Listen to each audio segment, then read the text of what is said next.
नमस्कार दोस्तों, मैं हूं आपका दोस्त मनीष और स्वागत है आपका आपके अपने चैनल सिस्किया में, जहां हम राज खोजते हैं उन अंधेरी रातों का जो कभी खत्म नहीं होती।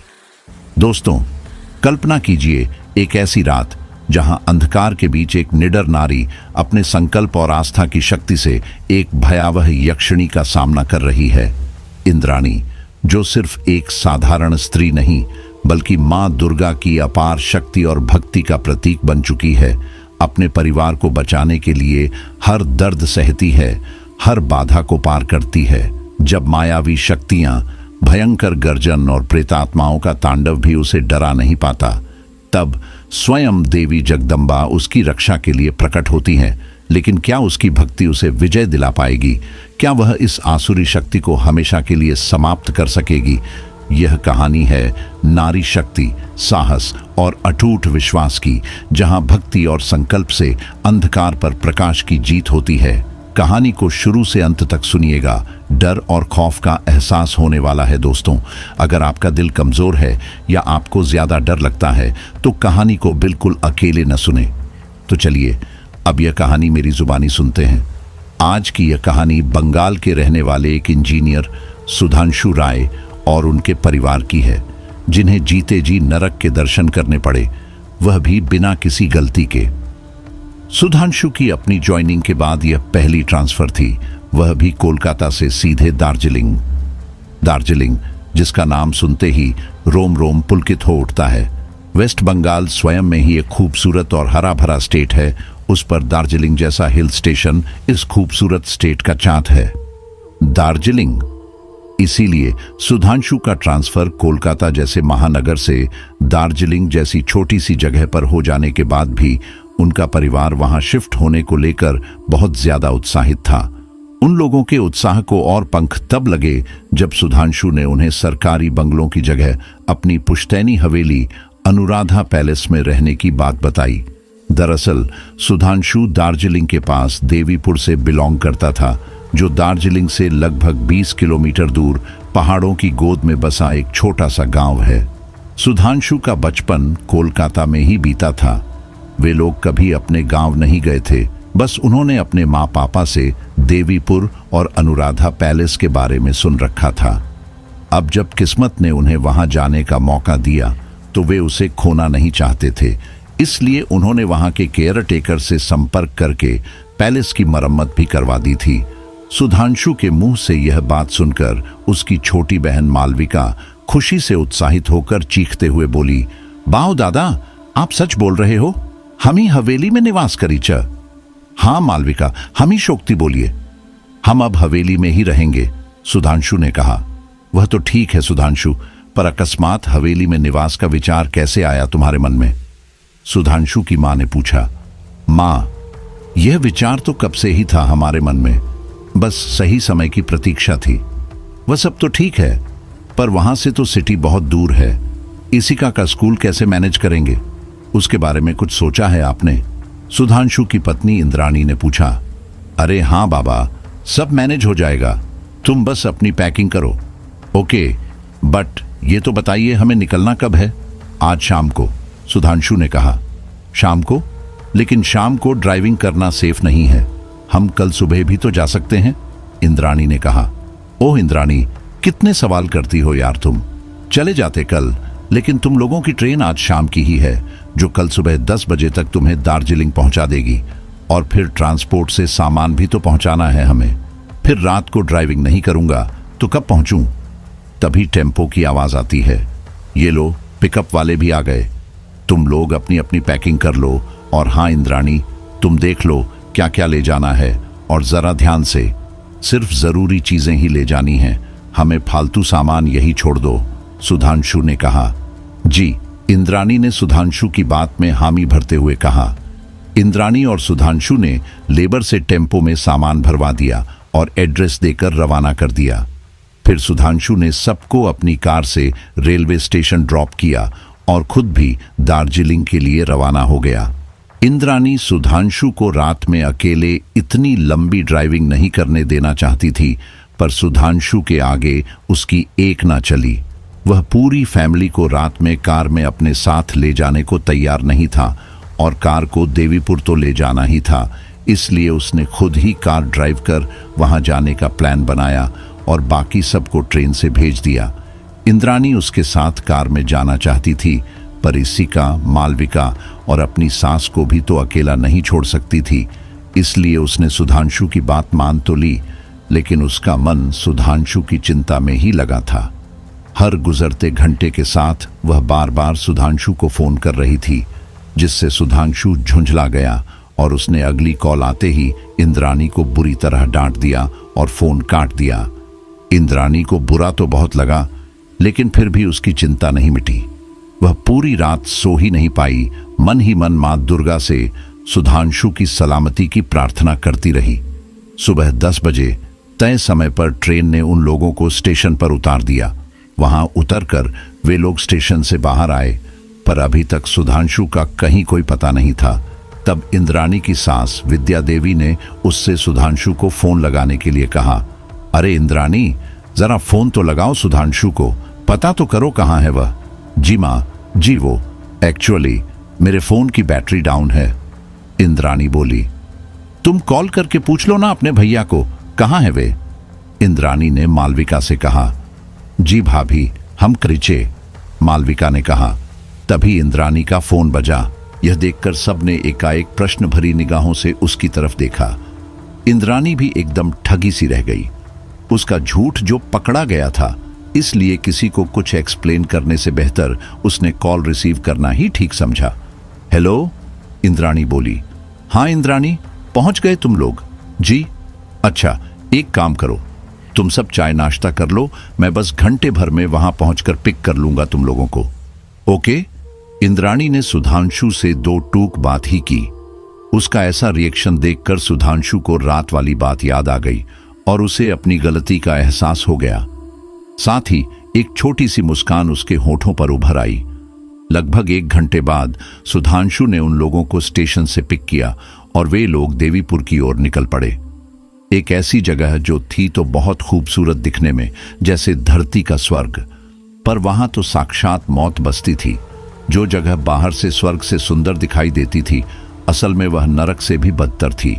सुधांशु बिना उस जगह का इतिहास जाने अपने पुरखों की अमानत और आशीर्वाद समझकर वहां रहने तो आ गया था, पर उसे नहीं पता था कि आखिर वह अनुराधा पैलेस नया चीज क्या है। लगभग आधे घंटे की ड्राइविंग के बाद वे लोग अपने मुकाम तक आ पहुंचे। हवेली को देखते ही मालविका खुशी से उत्साहित होकर उछलते हुए बोली, वाह दादा, यह तो अनुपम हवेली है। शक्ति, जैसा मैंने सोचा था उससे कई गुना ज्यादा सुंदर। क्यों भाभी, मैं सच कह रही हूं ना? मालविका ने इंद्राणी से पूछा। हाँ बहू, कैसा लगा तुमको हमारा हवेली? इंद्राणी की सास ने उससे पूछा। अप्रतिम माँ जी, सच में यह जगह और यह हवेली दोनों ही बहुत सुंदर हैं, इंद्राणी ने कहा। अनुराधा पैलेस, अवर ड्रीम हाउस। मैंने कहा था ना कि यह ट्रांसफर हमारे लिए एक गोल्डन चांस लेकर आया है, सुधांशु ने कहा। यस पापा, यह पैलेस तो बहुत बड़ा और सुंदर है, और यहाँ कितना बड़ा गार्डन और ग्राउंड है। मैं तो यहाँ मजे से खेलूंगी। वो देखिए पापा, झूले भी तो हैं यहाँ, कहते हुए इसिका उन झूलों की तरफ दौड़ी। तभी वहां के केयरटेकर प्रदीप दादा ने फुर्ती से उसके सामने आकर कंधे पर हाथ रखकर उसे रोक दिया। अरे नहीं नहीं बिटिया, वहां नहीं जाओ। प्रदीप दादा के ऐसा करने से सब एक बार को चौंक गए कि आखिर ऐसा क्या हुआ जो उन्होंने इसिका को झूलों के पास भी नहीं जाने दिया। इसिका को रोककर प्रदीप दादा उन लोगों की तरफ बढ़े। नमस्ते सुधांशु बाबू, कैसा रहा आपका सफर? उन्होंने सुधांशु को नमस्ते करते हुए कहा। सफर तो ठीक था दादा, पर तुमने इसिका को झूलों के पास क्यों नहीं जाने दिया? चकित होते हुए सुधांशु ने पूछा। अब कुछ नहीं बाबू, वहां थोड़ा पानी, मेरा मतलब कीचड़ फैल गया है इसलिए, प्रदीप दादा ने घबराते हुए कहा। ओ अच्छा, इनसे मिलिए, यह मेरी माँ विद्या देवी।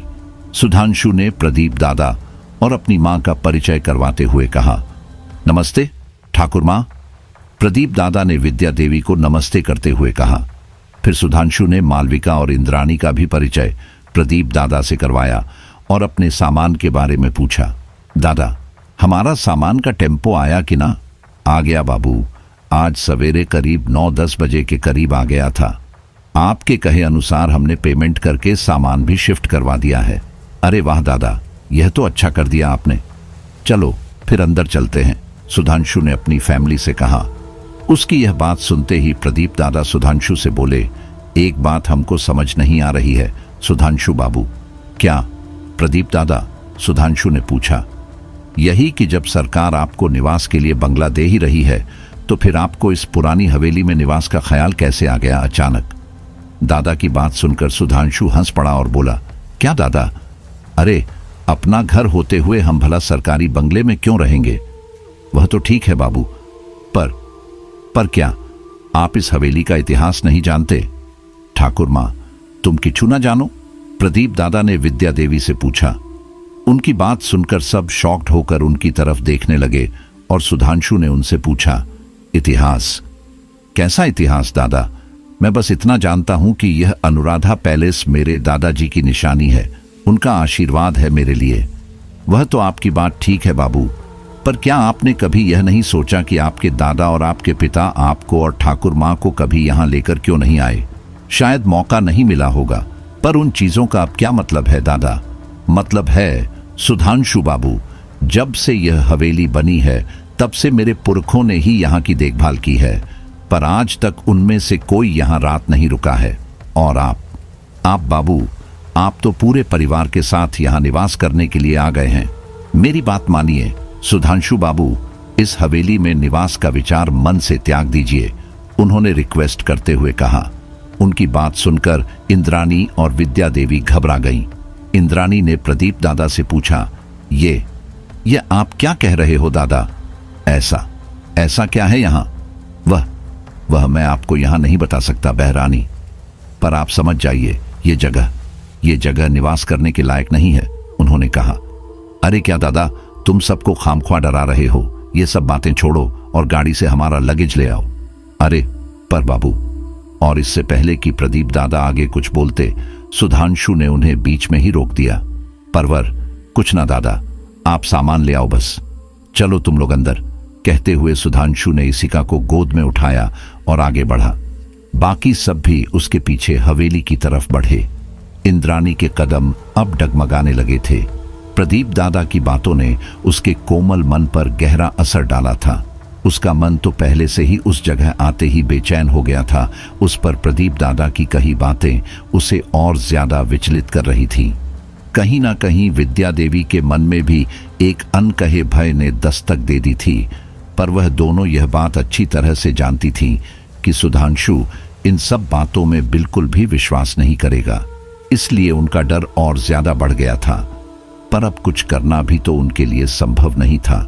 हवेली के अंदर सारा सामान व्यवस्थित जमा हुआ था। यह देखकर खुश होते हुए सुधांशु इसिका और मालविका के साथ सोफे पर जा बैठा और बोला, अरे वाह, सब कुछ व्यवस्थित हो गया है, अब कोई टेंशन नहीं, आराम कर सकते हैं। अरे क्या दादा, आप भी, कितनी बड़ी और सुंदर हवेली है, चलो ना पहले पूरी देखते हैं, फिर मुझे अपना रूम भी तो डिसाइड करना है। ओहो मालविका, तुमको जो रूम पसंद हो वह तुम्हारा। बस मैं पूरी रात ड्राइव करके थक गया हूं, तुम अपनी भाभी को ले जाओ हवेली दिखाने। हाँ, यह ठीक रहेगा। चलिए भाभी, हम पूरी हवेली देखते हैं। आप अपना और भैया का बेडरूम डिसाइड कर लेना और मैं अपना। एक्साइटमेंट से उछलते हुए मालविका इंद्राणी के पास जाकर बोली, हाँ मालविका, तुम इसिका को ले जाओ पैलेस देखने के लिए। मुझे तुम्हारे दादा से कुछ जरूरी बात करनी है, मैं बाद में आती हूँ। ओके भाभी। अच्छा इसिका, लेट्स गो। हाँ बुआ, चलो, कहते हुए इसिका मालविका का हाथ पकड़कर हवेली को अंदर से पूरा देखने चल पड़ी। फिर इंद्राणी धीरे से सहमते हुए सुधांशु की तरफ बढ़ी। उसने पहले अपनी सास से नजरें मिलाईं। विद्या देवी भी उसी भाव से उसे देख रही थीं। उनकी आंखों में अपनी बात की सहमति देखकर उसका हौसला थोड़ा बढ़ा और उसने सुधांशु से कहा, देवा, मुझे कुछ कहना था आपसे। थोड़ा हिचकते हुए इंद्राणी बोली, क्या? बोलो, सुधांशु ने पूछा। तो इंद्राणी धीरे से उसके पास जा बैठी और बोली, देवा, वो एक्चुअली हम यहां अचानक शिफ्ट हो गए, बिना किसी मुहूर्त और हवन के। आपको नहीं लगता हमें थोड़ा आप समझ रहे हैं ना मैं क्या बोल रही हूँ? समझ रहा हूँ, पर यहाँ किसी हवन और मुहूर्त की क्या जरूरत है? यह हवेली नई थोड़ी ही बनी है, आज से 80 से 90 साल पहले बनी है, तो अब हवन मुहूर्त का क्या मतलब? पर तेबा, बहू ठीक बोल रही है। हम भी ये बात मानते हैं कि यह हवेली सालों पहले बनी है, पर यहाँ बरसों से कोई भी निवास नहीं करता। ऐसे में हवन पूजा करवाना बहुत जरूरी है, समझे कि नहीं? विद्या देवी ने कहा। ठीक है माँ, आप दोनों को जो ठीक लगे वो करो, लेकिन कल संडे है और परसों ईसिका के एडमिशन के लिए हमें स्कूल जाना है, सो जो भी करना है वह मंगलवार को करना, ओके? सुधांशु ने सोफे से खड़े होते हुए कहा। पर देबा, गृह प्रवेश की पूजा में आपका होना भी तो बहुत जरूरी है। बिना आपके यह पूजा कैसे हो सकती है? इंद्राणी ने कहा। इंद्राणी, तुम अच्छी तरह से जानती हो कि मैं इन सब पूजा पाठ और भगवान जैसी बातों में विश्वास नहीं करता। मेरा नाता तो सिर्फ विज्ञान से है। मैं किसी पूजा में शामिल नहीं होने वाला। सुधांशु ने जोर देकर अपनी बात कही और वहां से चला गया। सुधांशु की मां और इंद्राणी बस एक दूसरे का मुंह देखती रह गईं। शाम तक सबने अपने अपने रूम सेट कर दिए और फिर रात के खाने की तैयारी के लिए इंद्राणी अपने बेडरूम से नीचे किचन में आई। वह खाना बनाने में लगी हुई थी कि तभी उसे एहसास हुआ जैसे खिड़की के बाहर कोई है। उसने झांक कर खिड़की के बाहर देखा, पर वहां कोई नहीं था। बस किचन के ठीक सामने एक बड़ा सा बरगद का पेड़ दिखा। इतना विशाल और विस्तृत बरगद का पेड़ देखकर इंद्राणी थोड़ा सहम गई। तभी उसकी नजर उस पेड़ के चारों तरफ की गई तारबंदी पर पड़ी। एक बड़े से पेड़ के चारों ओर तारबंदी। यह नजारा देखकर उसे आश्चर्य हुआ, और हो भी क्यों ना, इतने बड़े पेड़ के चारों ओर तारबंदी करने की क्या जरूरत थी? वह अभी यही सोच रही थी कि अचानक उसे किसी के जोर जोर से झूला झूलने की आवाज सुनाई दी। शाम ढल गई थी, अंधेरा होने लगा था। यह देखकर इंद्राणी के माथे पर बल पड़ गए। वह यही सोचकर किचन से बाहर यह देखने आई कि आखिर इस वक्त कौन झूला झूल रहा है। वह हवेली से बाहर निकलकर लॉन में आ गई और उसने झूलों की तरफ नजर डाली। सामने का नजारा देखकर उसे कुछ अजीब लगा। सारे के सारे झूले अपने आप चल रहे थे। वहां झूले पर तो क्या, उनके आसपास भी कोई नहीं था, और न ही हवा इतनी तेज चल रही थी कि जिससे झूले अपने आप हिल सकें। यह नजारा देखकर इंद्राणी डर गई और वहां से भागकर अंदर किचन में आ गई। किचन में आते ही उसने जल्दी से खिड़की बंद कर दी और मन ही मन हाथ जोड़कर माँ दुर्गा को याद किया। हे माँ दुर्गा, रक्षा करो माँ, रक्षा करो। पता नहीं यहाँ क्या है माँ, बस तुम्हारे साथ की जरूरत है। इंद्राणी के मन में भय ने अपना घर बना लिया था। उसे उस खतरे का आभास हो गया था जो उस समय उन लोगों के सिर पर मंडरा रहा था। उसने जल्दी जल्दी खाना बनाया। सबको डिनर सर्व करते हुए भी उसके चेहरे की हवाइयां उड़ी हुई थीं। वह बहुत ज्यादा डरी हुई थी। उसका यह डर उसके चेहरे और हाव भाव में साफ दिखाई दे रहा था। उसे इस कदर परेशान देखकर सुधांशु ने उससे पूछा, क्या बात है इंद्राणी, तुम परेशान दिख रही हो? लेकिन सुधांशु की यह बात इंद्राणी के कानों तक पहुंची ही नहीं। वह तो बस अपनी ही उधेड़-बुन में उलझी हुई थी। उसके इस बर्ताव से सब चौंक गए। सब उसकी तरफ आश्चर्य से देखने लगे, पर इंद्राणी इस सब से बेखबर अपने ही विचारों में डूबी हुई थी। प्रदीप दादा की कही बातें और फिर जो कुछ उसके साथ घटा, सब उसे बड़ा ही भयावह लग रहा था। आने वाले खतरे की आशंका ने उसके होश ही उड़ा दिए थे। इसी वजह से उसने खाना परोसते परोसते मालविका की थाली में इतनी दाल परोस दी कि बाउल भर जाने के बाद भी उसके हाथ नहीं रुके। दाल से पूरी प्लेट खराब हो गई। ये देखकर मालविका चीखते हुए बोली, आउच! भाभी, ये क्या कर रही हैं आप? मालविका के इस तरह से चीखने पर इंद्राणी की तंद्रा टूटी और उसे होश आया कि उसने क्या कर दिया। प्लेट और बाउल की दशा देखकर इंद्राणी घबरा गई और बोली, ओ सॉरी मालविका, इसे मैं हटा देती हूं, तुम किचन से दूसरी प्लेट ले आओ। वह तो ठीक है भाभी, पर आपको हुआ क्या है? आप इतनी परेशान क्यों लग रही हैं? दादा के पूछने पर भी आप कुछ नहीं बोली। सब ठीक है ना भाभी? मालविका ने इंद्राणी के कंधों पर हाथ रखते हुए पूछा। हाँ, सब ठीक है मालविका, तुम अंदर से दूसरी प्लेट ले आओ, इंद्राणी ने कहा। जी, कहते हुए मालविका किचन में गई। किचन में जाते ही मालविका की आंखें फटी की फटी रह गईं और वह जोर से चीखी, भाभी, दादा, माँ, भाभी। उसकी चीख सुनते ही सबके होश उड़ गए और सभी बिना एक पल गंवाए सीधे किचन की तरफ भागे। किचन में पहुंचते ही सुधांशु ने मालविका से पूछा, मालविका, क्या हुआ? तुम ठीक तो हो? मालविका पूरी तरह पसीने से तरबतर घबराई हुई सी खड़ी थी। उसने सुधांशु की बात का कोई जवाब नहीं दिया, बस लगातार सामने की तरफ देख रही थी। उसे सामने देखता देख सुधांशु, इंद्राणी, राणु और विद्या देवी ने भी अपनी नजरें सामने दौड़ाई। अपने सामने का मंजर देखकर उनके होश उड़ गए, पसीने छूट गए। राणु तो वह दृश्य देखकर डर के मारे रोते हुए इंद्राणी से लिपट गई। यह देखकर सुधांशु ने इंद्राणी से कहा, उसे यहां से ले जाओ। इंद्राणी तुरंत राणु को गोद में उठाकर बाहर हॉल में ले आई। वह उस बच्ची को तो सांत्वना दे रही थी, पर किचन का नजारा याद करके उसके रोंगटे खड़े हो रहे थे। दरअसल किचन में फर्श पर चारों ओर खून फैला हुआ था और वहां एक बिल्ली के शरीर के कुछ बचे कुचे टुकड़े पड़े हुए थे। यह मंजर इतना भयानक था कि एक बारगी तो खुद सुधांशु बेहोश होते होते बचा। मालविका और विद्या देवी दोनों ही उस भयावह दृश्य को देखकर अवाक रह गई थीं। ऐसे में हिम्मत जुटाते हुए सुधांशु उन लोगों को बाहर हॉल में ले आया और वहां उन्हें इंद्राणी के पास बिठाकर किचन में जाकर बहुत ही मुश्किल से किसी तरह वह सब कुछ साफ किया।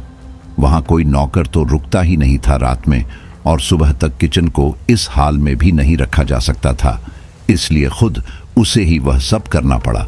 सब कुछ साफ करते हुए सुधांशु को 2 बार उल्टी हो गई, पर वह जानता था कि घर में उसके सिवा यह काम और कोई नहीं कर पाएगा। बस इसी वजह से किसी तरह उसने वह सब साफ किया।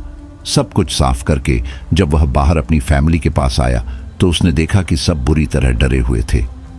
डर के मारे उनकी आंखों में आंसू थे और माथे से पसीना टपक रहा था।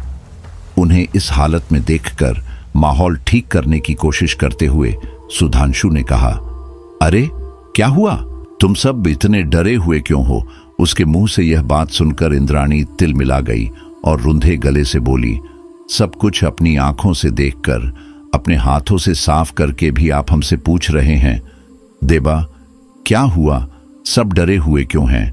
अरे तो इसमें डरने की क्या बात है? खिड़की खुली थी, हो सकता है कोई जानवर बिल्ली को मार गया हो, सुधांशु ने कहा। पर देबा, खिड़की तो मैंने खुद अपने हाथों से बंद की थी, और आपको यह नहीं पता कि खाना बनाने से पहले मेरे साथ क्या हुआ? इंद्राणी ने भय से कांपते हुए कहा। अरे इंद्राणी, तुम पागल हो गई हो क्या? ईशिका और मालविका के सामने यह सब मत कहो।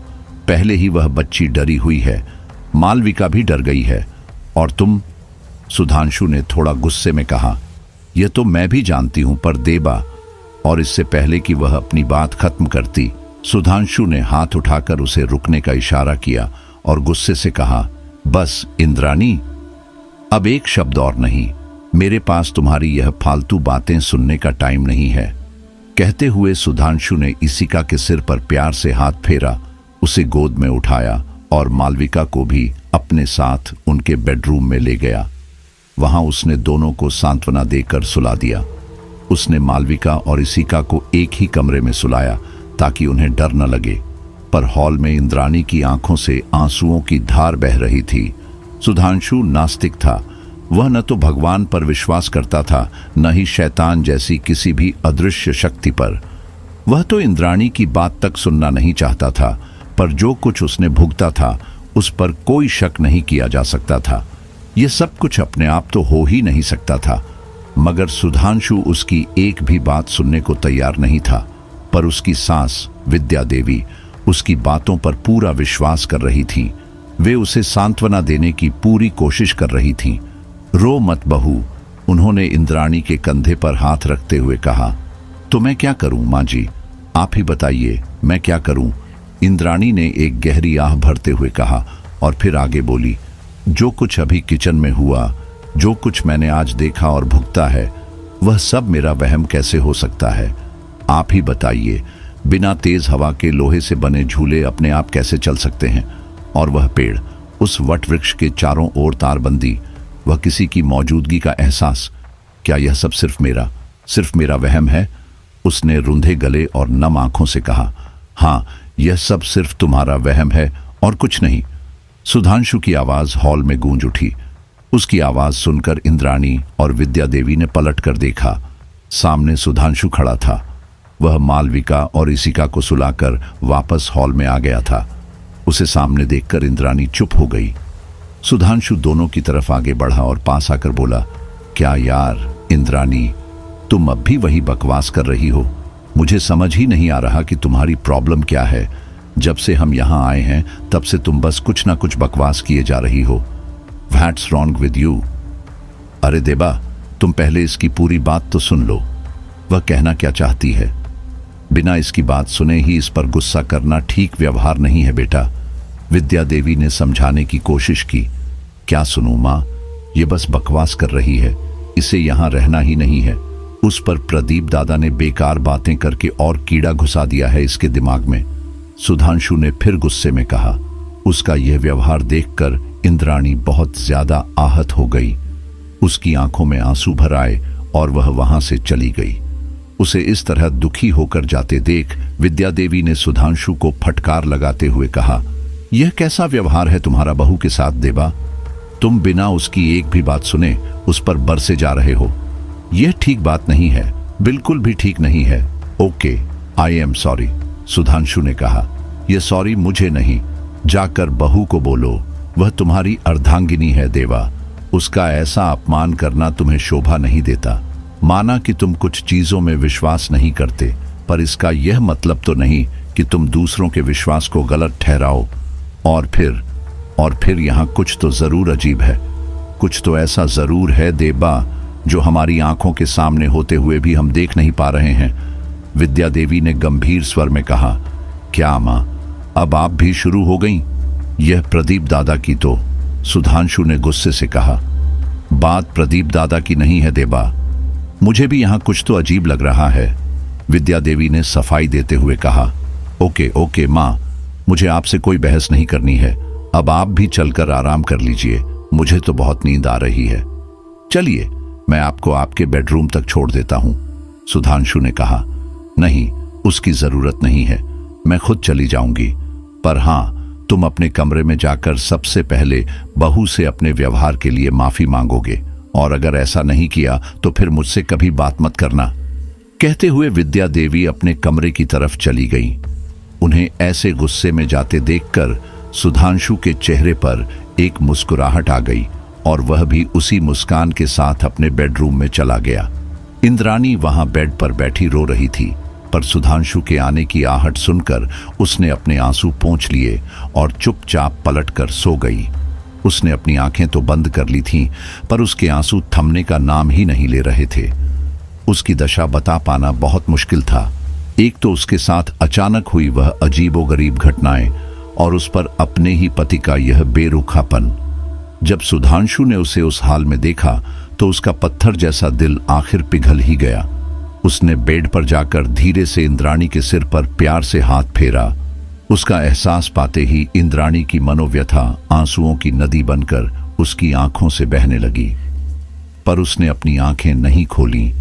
तब सुधांशु ने धीरे से उसके कान के पास कहा, परी, मैं जानता हूं कि तुम जाग रही हो।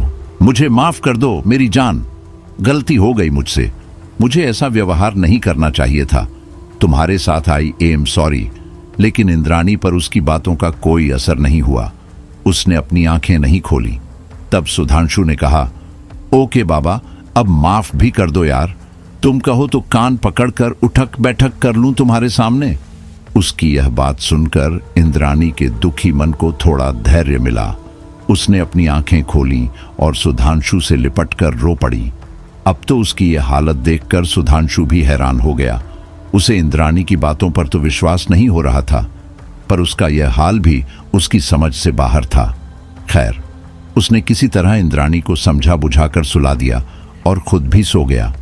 अभी तक सब कुछ शांत था, लेकिन अचानक आधी रात को कुछ गिरने की आवाज सुनकर इंद्राणी की नींद खुल गई और वह सहम कर उठ बैठी। उसने घड़ी में टाइम देखा, लगभग 2:30 बज रहे थे। पास में सुधांशु गहरी नींद में सोया हुआ था। डर के मारे इंद्राणी का गला सूख रहा था। उसने गिलास में रखा पानी पिया और उस आवाज को सपना समझकर फिर से सोने की कोशिश की। तभी फिर से कुछ गिरकर टूटने की तेज आवाज उसके कानों में गूंज उठी। उसकी धड़कन तेज हो गई। उसे समझ ही नहीं आ रहा था कि क्या करे, रूम से बाहर जाकर देखे या नहीं। मन में डर तो बहुत था, पर फिर भी हिम्मत करके वह बेड से उठी और तेज सांसें लेते हुए बाहर आई। डर के मारे उसके माथे से पसीना टपक रहा था। वह धीरे धीरे अपने कदम आगे बढ़ा रही थी। सबसे पहले उसने मालविका और इसिका के रूम में नजर डाली। उन दोनों को शांति से सोता देखकर उसके मन को थोड़ा धैर्य मिला, पर दूसरे ही पल विद्या देवी का ख्याल आते ही उसका दिल बैठ गया। इतने डर के बावजूद भी वह सहमे हुए कदमों से धीरे धीरे सीढ़ियों से नीचे उतरी। भय के मारे उसके पैर कांप रहे थे, फिर भी उसने हिम्मत करके अपने कदम विद्या देवी के कमरे की तरफ बढ़ाए। वहां जाकर सब कुछ ठीक ठाक देखकर उसके मन को शांति मिली और उसके भय में थोड़ी कमी आई। लेकिन तभी फिर से रसोई में कुछ गिरने की आवाज आई। यह सुनकर उसके होश उड़ गए। डर ने एक बार फिर उसके मन को अपने शिकंजे में जकड़ लिया। भय से व्याकुल होने के बाद भी उसने पूरी हिम्मत जुटाकर अपने कदम किचन की तरफ बढ़ाए। वह मन ही मन मां दुर्गा को याद कर यही प्रार्थना कर रही थी कि जो नजारा उसने कुछ समय पहले देखा था, कहीं वैसा कुछ फिर से न देखना पड़ जाए। इसी डर को सीने में दबाए दबे कदमों से वह रसोई में जा पहुंची, पर वहां भी सब कुछ ठीक ठाक था। यह देखकर उसके मन को संतोष तो मिला, लेकिन दूसरे ही पल यह सोचकर कि वह आवाज कहां से आ रही थी, उसका दिल और दिमाग सुन्न पड़ गया। तभी उसे हॉल में किसी के तेजी से भागने की आहट सुनाई दी। इस पर इंद्राणी ने बिना समय गंवाए बाहर हॉल में आकर देखा, लेकिन वहां कोई नहीं था। यह देखकर उसके होश फाख्ता हो गए। भय से उसका मन और शरीर दोनों कांपने लगे, हाथ पांव सुन्न पड़ गए। उसे एहसास हो गया था कि यहाँ कुछ भयंकर जरूर है, पर क्या, यह उसकी समझ से बाहर था। उसने मन ही मन मां को याद करते हुए कहा, हे मां दुर्गा, रक्षा करना। मां, पता नहीं यहाँ क्या हो रहा है, बस तेरा ही आसरा है मां, कृपा करना। कहते हुए वह अपने रूम में जाने के लिए सीधे सीढ़ियों की तरफ भागी। जैसे ही उसने सीढ़ियों पर पैर रखा, किसी ने पीछे से उसका पैर खींच लिया। इससे असंतुलित होकर इंद्राणी सीढ़ियों पर गिर गई और सिर टकराने की वजह से वहीं बेहोश हो गई। थोड़ी देर बाद सुधांशु की नींद खुली। उसने बेड पर इंद्राणी को नहीं देखा तो लाइट ऑन की और थोड़ी देर इंतजार किया, पर जब काफी देर तक इंद्राणी नहीं आई तो वह उसे देखने के लिए कमरे से बाहर निकल आया। इंद्राणी, परी, ओ परी, कहाँ हो यार? पुकारते पुकारते उसने ऊपर हर जगह देख लिया और फिर नीचे उतरने के लिए सीढ़ियों की तरफ बढ़ा। अंधेरे में उसे कुछ साफ तो नहीं दिखा, पर फर्श पर कुछ पड़ा होने का आभास जरूर हुआ। यह क्या पड़ा है फर्श पर? कहते हुए वह सतर्कता से नीचे उतरा। जैसे ही वह आधी सीढ़ियां उतरा, उसे सब कुछ साफ दिखाई देने लगा और सामने का मंजर देखकर वह अंदर तक हिल गया। अरे, यह तो मेरी इंद्राणी है। कहते हुए वह भागकर इंद्राणी के पास पहुंचा। उसने तुरंत उसका सिर अपनी गोद में उठाया और उसे होश में लाने की कोशिश करते हुए बोला, परी, ऐ परी, उठो, क्या हो गया तुम्हें? उठो परी। तभी उसके हाथ में कुछ गीला सा महसूस हुआ। जब उसने अपना हाथ उठाकर ध्यान से देखा तो पाया कि उसके हाथ में खून लगा हुआ था। खून! तब उसका ध्यान इंद्राणी के माथे पर लगी चोट पर गया। ओ नो, इसके सिर पर तो चोट लगी है, खून निकल रहा है, मुझे कुछ तो करना पड़ेगा। परी, ऐ इंद्राणी, उठो यार। कहते हुए उसने इंद्राणी को अपने हाथों में उठा लिया। तब तक सुधांशु की आवाज सुनकर विद्या देवी भी जाग गईं और अपने रूम से बाहर आईं। बाहर आते ही उनकी नजर सुधांशु और उसकी बाहों में बेहोश पड़ी इंद्राणी पर पड़ी। हे भगवान, यह क्या हो गया बहू को? सुधांशु, क्या किया तुमने बहू के साथ? वे झिड़कते हुए बोली। कुछ नहीं किया मां, पता नहीं यह यहां कैसे आई और बेहोश हो गई। इसके सिर पर चोट लगी है, बहुत खून बह रहा है, हमें जल्दी से डॉक्टर को बुलाना पड़ेगा। कहते हुए सुधांशु इंद्राणी को अपने रूम में ले गया। फिर उसने सीधे प्रदीप दादा को कॉल किया और सब कुछ बताया। उसकी बात सुनते ही प्रदीप दादा के होश उड़ गए। अब रात के 3 बजे किसी डॉक्टर को अनुराधा पैलेस लाए तो कैसे? उस जगह की सच्चाई तो लगभग पूरे शहर को पता थी। फिर भी प्रदीप दादा ने अपनी गारंटी पर कुछ लोगों के साथ किसी तरह एक डॉक्टर को वहां पहुंचाया। अब तक मालविका और इसिका भी जाग चुके थे।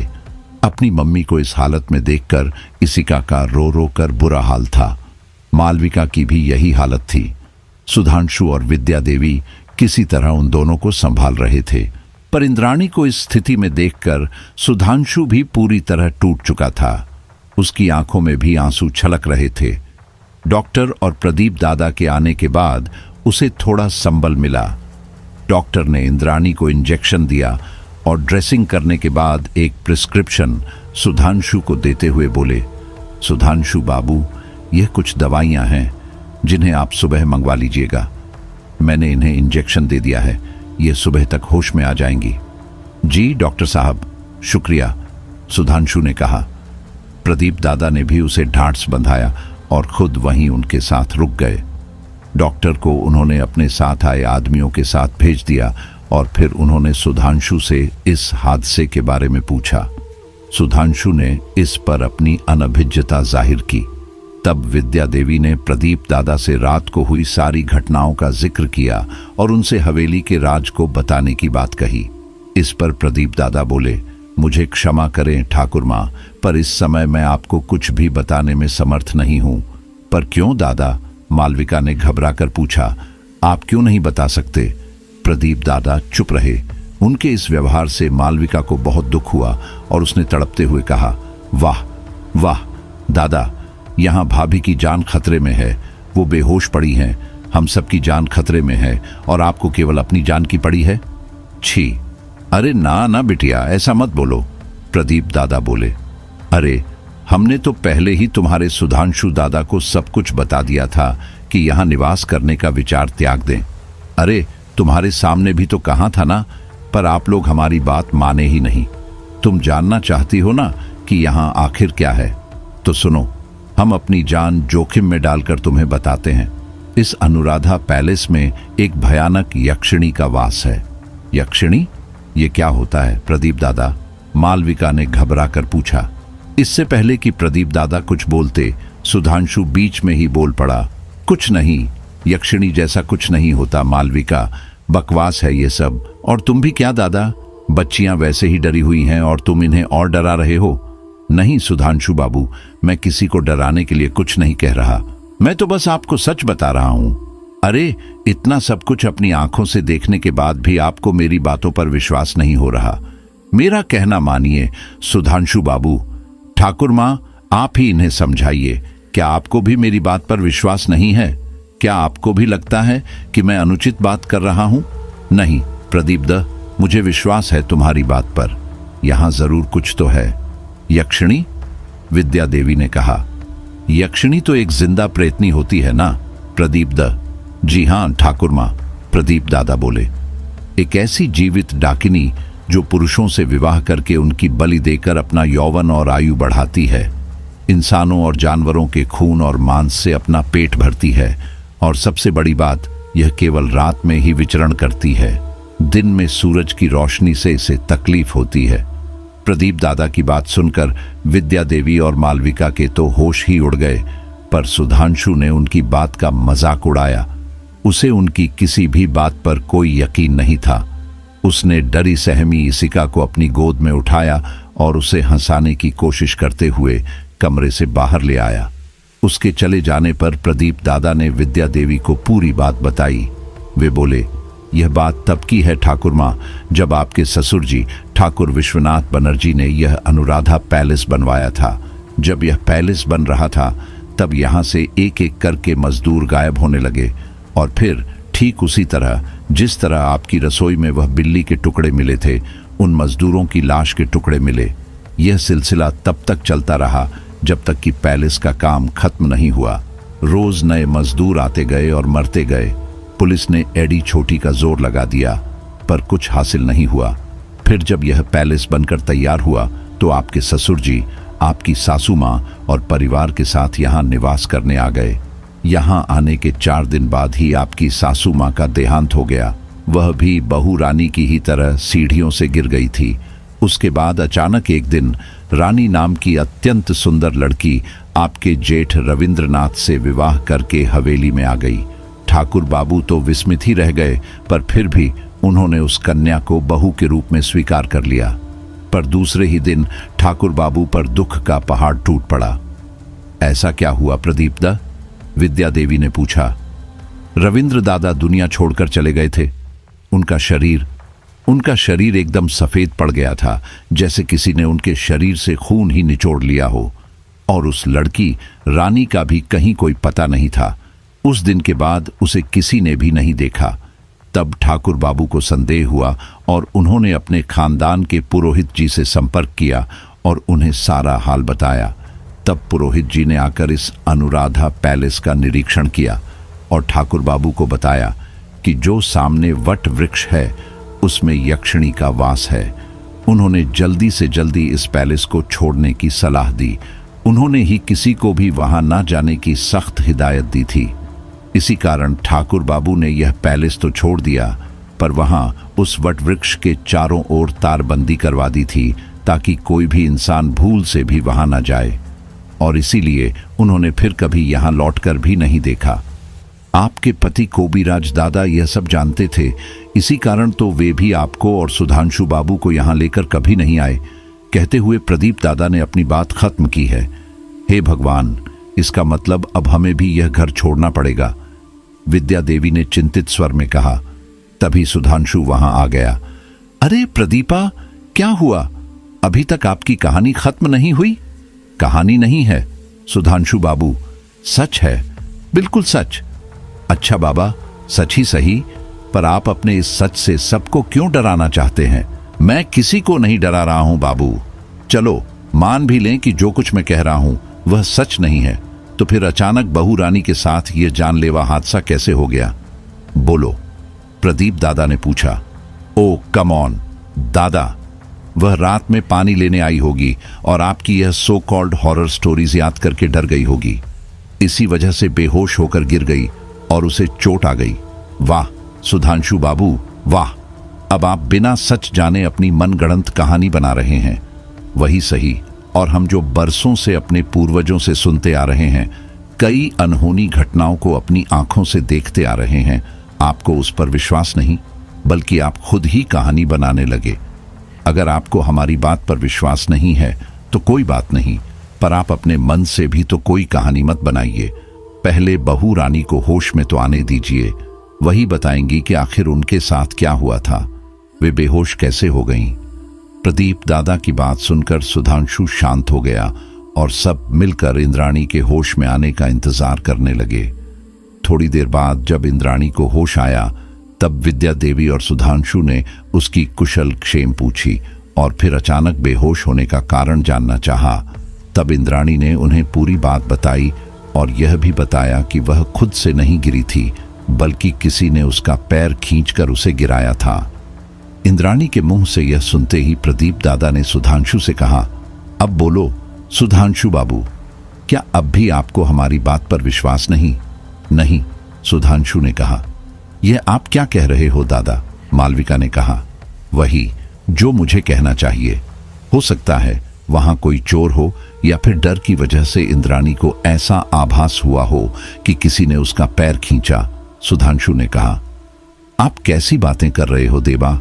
मैं सच कह रही हूं, किसी ने मेरा पैर खींचा था, जिसकी वजह से मैं गिर गई और सिर पर चोट लगने से बेहोश हो गई, रंधे गले से इंद्राणी ने कहा। बहू ठीक कह रही है देवा, किसी को इतना भ्रम कैसे हो सकता है? विद्या देवी ने कहा। तो मैंने कब कहा मां कि इंद्राणी झूठ बोल रही है?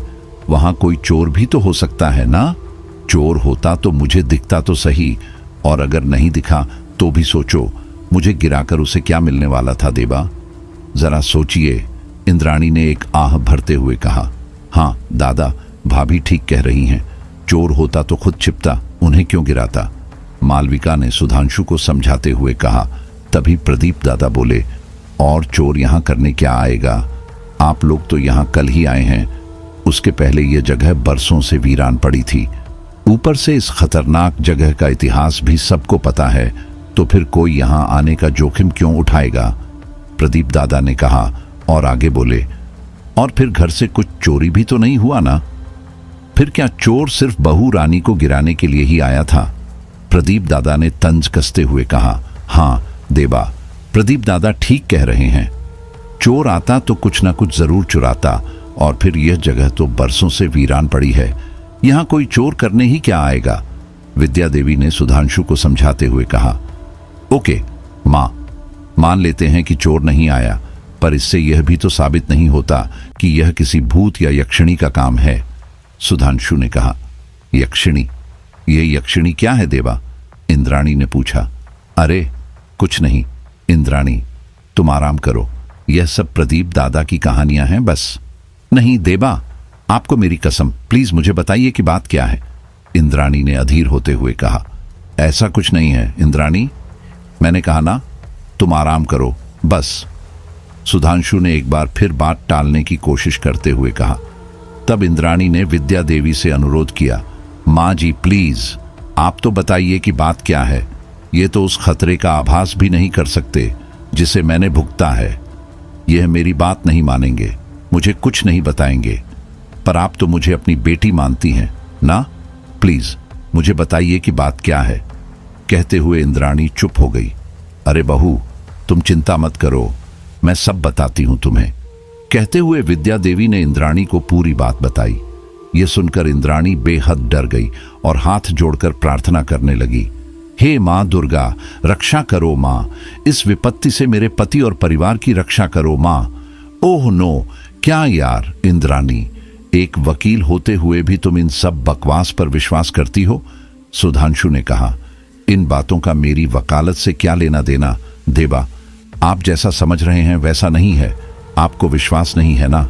रुको जरा, मैं दिखाती हूं आपको। कहते हुए इंद्राणी बिस्तर पर उठकर बैठ गई और उसने अपनी साड़ी को थोड़ा सा ऊपर उठाया। उसके पैर की दशा देखकर सब लोग सहम गए। उसके पैरों पर किसी इंसान के पंजे और नाखूनों से खरोंच के गहरे निशान थे। ऐसा लग रहा था कि किसी पैने नाखूनों वाले इंसान ने उसके पैरों को कसकर पकड़ लिया था। ये निशान देखकर सब दंग रह गए। ये दिखाने के बाद इंद्राणी ने सुधांशु से पूछा, अब बताइए देवा, अब क्या कहेंगे आप? क्या यह निशान भी झूठे हैं? क्या यह भी सिर्फ मेरा वहम है?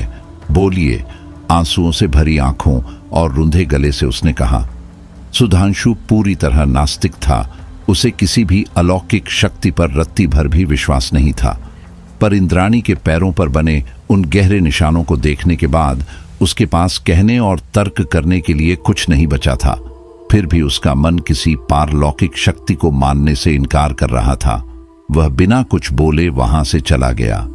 उसके जाते ही इंद्राणी ने विद्या देवी से कहा, मैं जानती हूं उनको माँ जी, वे बहुत हठी हैं, कभी नहीं मानेंगे इस बात को कि ऐसा कुछ हो सकता है, और ना ही कभी मेरी बात मानकर यह हवेली छोड़ने को राजी होंगे।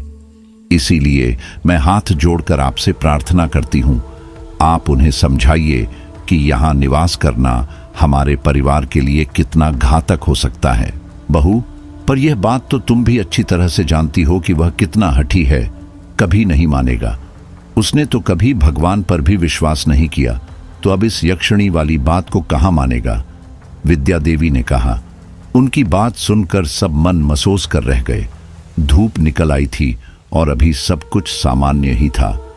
प्रदीप दादा इंद्राणी की दवाई ले आए थे और वह दवाई लेकर सो गई थी। बाकी सब भी अपने अपने कामों में व्यस्त थे। वहीं सुधांशु के मन में एक नई खुराफात ने जन्म ले लिया था। उसने परेशानी की जड़ को ही मिटाने की बात सोच ली थी और अपने साइड के एक कॉन्ट्रैक्टर से संपर्क करके कुछ मजदूर बुलवा लिए ताकि उस वट वृक्ष को कटवा सके। उन मजदूरों को वहां काम करते देख प्रदीप दादा के तो होश ही उड़ गए। वह भागते हुए विद्या देवी के पास पहुंचे। वे उस समय इंद्राणी के पास ही बैठी हुई थीं। ठाकुर माँ, जल्दी चलिए ठाकुर माँ, कहते हुए प्रदीप दादा वहां पहुंचे। अरे क्या हुआ प्रदीप दा, आप इतना हाफ क्यों रहे हो? विद्या देवी ने पूछा। क्या करूं ठाकुर माँ, हवेली के उपवन से भागते हुए आ रहा हूं। पर क्यों, अब क्या हुआ? सुधांशु ठीक तो है ना? विद्या देवी ने पूछा। इंद्राणी भी घबराहट के मारे बेचैन हो गई। उन्हें तो कुछ नहीं हुआ ठाकुर माँ, पर आप जल्दी चलिए, वरना बहुत कुछ गलत हो जाएगा और उसका खामियाजा हम सबको भुगतना पड़ेगा। हुआ क्या दादा? कृपया बताइए, डराइए मत प्लीज। इंद्राणी ने एक लंबी आह भरते हुए कहा। क्या बताएं आपको? वह सुधांशु बाबू, वह उस वट वृक्ष को कटवा रहे हैं। मजदूर लगा दिए हैं उन्होंने। मैंने बहुत समझाया, पर वह तो सुनने को तैयार ही नहीं है। कहते हुए प्रदीप दादा ने अपनी बात खत्म की। क्या यह आप क्या कह रहे हैं दादा? इंद्राणी ने कहा। मैं ठीक कह रहा हूं बहू रानी, आप दोनों जल्दी चलिए और उन्हें रोक लीजिए, वरना अनर्थ हो जाएगा। प्रदीप दा ने घबराते हुए कहा। हाँ हाँ, चलो प्रदीप दे, हम चलकर देखते हैं। कहते हुए विद्या देवी कुर्सी से उठी और बाहर की तरफ चल पड़ी। उनके साथ ही इंद्राणी भी उस पेड़ के पास पहुंची। वहां जाकर उन्होंने देखा कि मजदूरों ने तारबंदी तोड़ दी है और वे लोग उस पेड़ की तरफ बढ़ रहे हैं। तब ठाकुर मां जल्दी से सुधांशु के पास पहुंची और उसे समझाते हुए बोली, अरे देबा, यह क्या कर रहे हो? उस पेड़ को छेड़कर क्यों अपनी और हमारी जिंदगी दांव पर लगा रहे हो? क्या गया है तुम्हें? देबा, क्यों कर रहे हो यह पागलपन? पागलपन मैं कर रहा हूं मां कि आप लोगों को इसी पेड़ के भूत से डर लग रहा है ना? तो ठीक है, ना रहेगा पेड़ और ना रहेगा उसका भूत। सुधांशु ने कहा। सुनिए, मैं हाथ जोड़ती हूं आपके आगे, प्लीज ये पेड़ मत कटवाइए प्लीज, इससे आपकी जान को खतरा हो सकता है। प्लीज प्लीज मेरी बात मानिए। इंद्राणी ने भी सुधांशु को समझाने की कोशिश की। अब रिक्वेस्ट करने का कोई मतलब नहीं है इंद्राणी, तुम अच्छी तरह से जानती हो कि मैं जो काम एक बार हाथ में ले लेता हूं उसे पूरा किए बिना कभी नहीं छोड़ता। ये पेड़ तो आज कट कर ही रहेगा, फिर न रहेगा बांस और न बजेगी बांसुरी। सुधांशु की जिद और हठ धर्मिता के आगे विद्या देवी और इंद्राणी की एक न चली और उसके मजदूर उस पेड़ पर वार करने लगे। जैसे ही उस पेड़ पर पहला वार किया गया, एक खौफनाक चीख के साथ पूरा वातावरण गूंज उठा और जिस जगह पेड़ पर वार किया गया था वहां खून की धार बहने लगी। यह भयानक मंजर देखकर सभी मजदूर बुरी तरह डर गए। डर के मारे उनके हाथों से कुल्हाड़ी वहीं छूट गई और वे लोग वहां से भाग खड़े हुए। देखा आपने, देखा सुधांशु बाबू, हमारी बात नहीं मानने का नतीजा। वह आवाज और यह खून, अब इसे आप क्या कहेंगे सुधांशु बाबू? बोलिए, प्रदीप दे ने भय और गुस्से के आवेश में सुधांशु से पूछा। प्रदीप दे, प्लीज आप इतना पैनिक मत कीजिए। हो सकता है उन मजदूरों के हाथों कुल्हाड़ी पेड़ में रहने वाले किसी जानवर पर लग गई हो और वह खून उसी जानवर का हो। सुधांशु ने कहा। हे भगवान, सुधांशु बाबू, आप किस मिट्टी के बने हैं? मतलब आप सब कुछ मानने को तैयार हैं, पर सिर्फ एक ही बात नहीं मानना चाहते, और वह है सच। प्रदीप ने झिड़कते हुए कहा। अरे सुधांशु, तुम कैसी बात कर रहे हो? और अगर हम मान भी लें कि वह खून उस वृक्ष में निवास करने वाले किसी जानवर का है, तो भी प्रश्न तो यह बनता है ना कि अगर वह खून किसी जीव का है तो वह चीखने की आवाज किसकी थी? विद्या देवी ने सुधांशु से कहा। उनके इस प्रश्न का सुधांशु के पास कोई जवाब नहीं था, पर अपनी जिद के आगे वह पूरी तरह मजबूर हो गया था। और हो भी क्यों ना, आज तक वह सिर्फ और सिर्फ आधुनिक युग और विज्ञान पर ही विश्वास करता था। उसने तो कभी परमात्मा पर भी विश्वास नहीं किया था, पर आज उसके बरसों के विश्वास और सोच को खुली चुनौती मिल रही थी। विद्या देवी के प्रश्न का कोई उत्तर ना पाकर वह खुद ही अपने विश्वास को सत्य सिद्ध करने के उद्देश्य से कुल्हाड़ी उठाकर उस पेड़ की तरफ बढ़ चला। उसकी यह हरकत देखकर प्रदीप द चौंक गए। वहीं विद्या देवी और इंद्राणी के पैरों तले जमीन खिसक गई। उन दोनों ने उसे रोकने की लाख कोशिश की, पर जब इंसान पर अहंकार अपनी जड़ें जमा लेता है तो उसे किसी चीज की सुध नहीं रहती। सुधांशु भी उसी सनक में सबकी चेतावनी को नजरअंदाज करते हुए उस पेड़ के नजदीक पहुंचा। वहां पहुंचकर उसने उस विशाल बरगद पर एक नजर डाली और फिर दूसरे ही पल पेड़ के दूसरे हिस्से पर प्रहार किया, ताकि यह सिद्ध किया जा सके कि वह खून किसी जानवर का ही था। पर ऐसा होने वाला कहाँ था। जैसे ही सुधांशु ने उस पेड़ पर वार किया, एक बार फिर खून की तेज धार के साथ एक दर्दनाक चीख वातावरण में गूंज उठी। उसे सुनकर मालविका और राण भी वहां आ पहुंचे। यह मंजर देखकर सुधांशु पूरी तरह कांप गया। उसका भ्रम, जिसे आज तक उसने सच माना था, टूट गया था। अब उसे पूरी तरह से विश्वास हो गया था कि पारलौकिक ताकतें होती हैं, उनका अस्तित्व है। भय के मारे सुधांशु के माथे से पसीना टपकने लगा था। उसकी हालत ऐसी हो गई थी जैसे मानो किसी ने उसके शरीर से सारा का सारा खून ही सुखा लिया हो। लेकिन अब उसने जो बखेड़ा खड़ा कर दिया था, उसे संभाल पाना नामुमकिन था। वहां अचानक तेज आंधी चलने लगी, जबकि अब तक मौसम एकदम सामान्य था। इतनी तेज हवा अपने आप में एक विचित्र सा एहसास करवा रही थी। सब लोग मुश्किल से किसी न किसी सख्त चीज का सहारा लेकर खुद को संभाले हुए थे। तभी प्रदीप दा की नजर उस पेड़ पर पड़ी, जिसकी एक विशाल डाली टूटकर बस गिरने ही वाली थी, और सुधांशु उसी के नीचे खड़ा था। यह देखकर प्रदीप दा बिना कुछ सोचे किसी तरह सुधांशु की तरफ भागे और उन्होंने उसे जोर से धक्का देकर दूर गिरा दिया, लेकिन खुद को नहीं बचा पाए। वह बरगद की विशाल डाली उनके ऊपर गिर गई, जिसके नीचे दबकर प्रदीप दा की मौके पर ही मृत्यु हो गई। यह खौफनाक मंजर देखकर सब स्तब्ध रह गए, लेकिन प्रदीप दा के खून से उस क्रोधित यक्षिणी की प्यास बुझ गई और वह आंधी एकदम शांत हो गई। आंधी बंद होते ही सुधांशु की स्तब्धता टूटी और उसे प्रदीप दा की मौत का ख्याल आया, जिससे वह जोर से चीखता हुआ उस डाली के पास दौड़ा। प्रदीप दा, उठिए, उठिए, प्रदीप दा। जब उसने उनके शरीर की दुर्दशा देखी तो अपने आंसू रोक नहीं पाया और फूट फूट कर रोने लगा। तब तक बाकी सब भी वहां आ गए। सुधांशु को बिलख बिलख कर रोता देख विद्या देवी ने उसे ढांढस बंधाने के लिए उसके कंधे पर हाथ रखा। तब सुधांशु ने उनका हाथ थामकर पछतावे के भाव से रोते हुए कहा, यह सब केवल मेरे कारण हुआ है मां, केवल मेरे कारण। प्रदीप दा मुझे समझाते रहे, पर मैंने उनकी एक बात नहीं मानी, और देखो आज मुझे बचाने के लिए उन्होंने अपने प्राणों की आहुति दे दी। भगवान मुझे कभी क्षमा नहीं करेंगे, कभी नहीं मां। कहते हुए वह फिर से दहाड़ मारकर रो पड़ा। प्रदीप दा की यह हालत और सुधांशु के आंसू देखकर सबके सब रो रहे थे, लेकिन प्रदीप दा की इस कुर्बानी से भी कुछ खास बदलने वाला नहीं था। वह यक्षिणी रुष्ट हो गई थी, क्योंकि सुधांशु ने उस पेड़ पर प्रहार करके उसे घायल कर दिया था।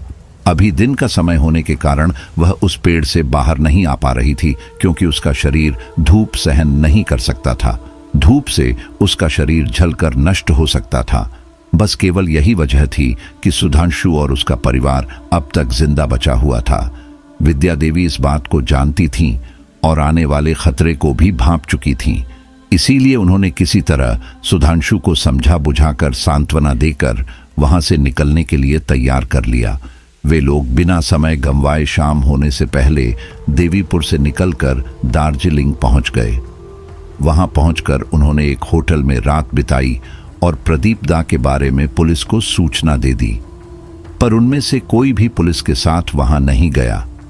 वे लोग अपने साथ कपड़े भी नहीं लाए थे, पर फिर भी रात को वहां जाने का साहस उनमें नहीं था, क्योंकि वे जान चुके थे कि वह यक्षिणी उनके खून की प्यासी बन चुकी है। पर क्या सिर्फ वहां से निकल जाने से वास्तव में उन लोगों को उस यक्षिणी से मुक्ति मिल सकती थी? खासकर सुधांशु को, जिसने उसके घर को काटने की कोशिश की थी, जिसने खुद उसे चोट पहुंचाई थी। क्या वह खूंखार रक्त पिपासु यक्षिणी उसे ऐसे ही छोड़ देगी? उस दिन प्रदीप दा और दिन का समय होने के कारण सुधांशु और उसका परिवार अनुराधा पैलेस से बच निकले। उन्होंने अगले दिन मजदूरों को भेजकर अपना सारा सामान भी वहां से निकलवा लिया और फिर दार्जिलिंग के सरकारी बंगलों में शिफ्ट हो गए। अब सब कुछ सामान्य हो गया था। उस भयानक हादसे को 1 महीना बीत गया था।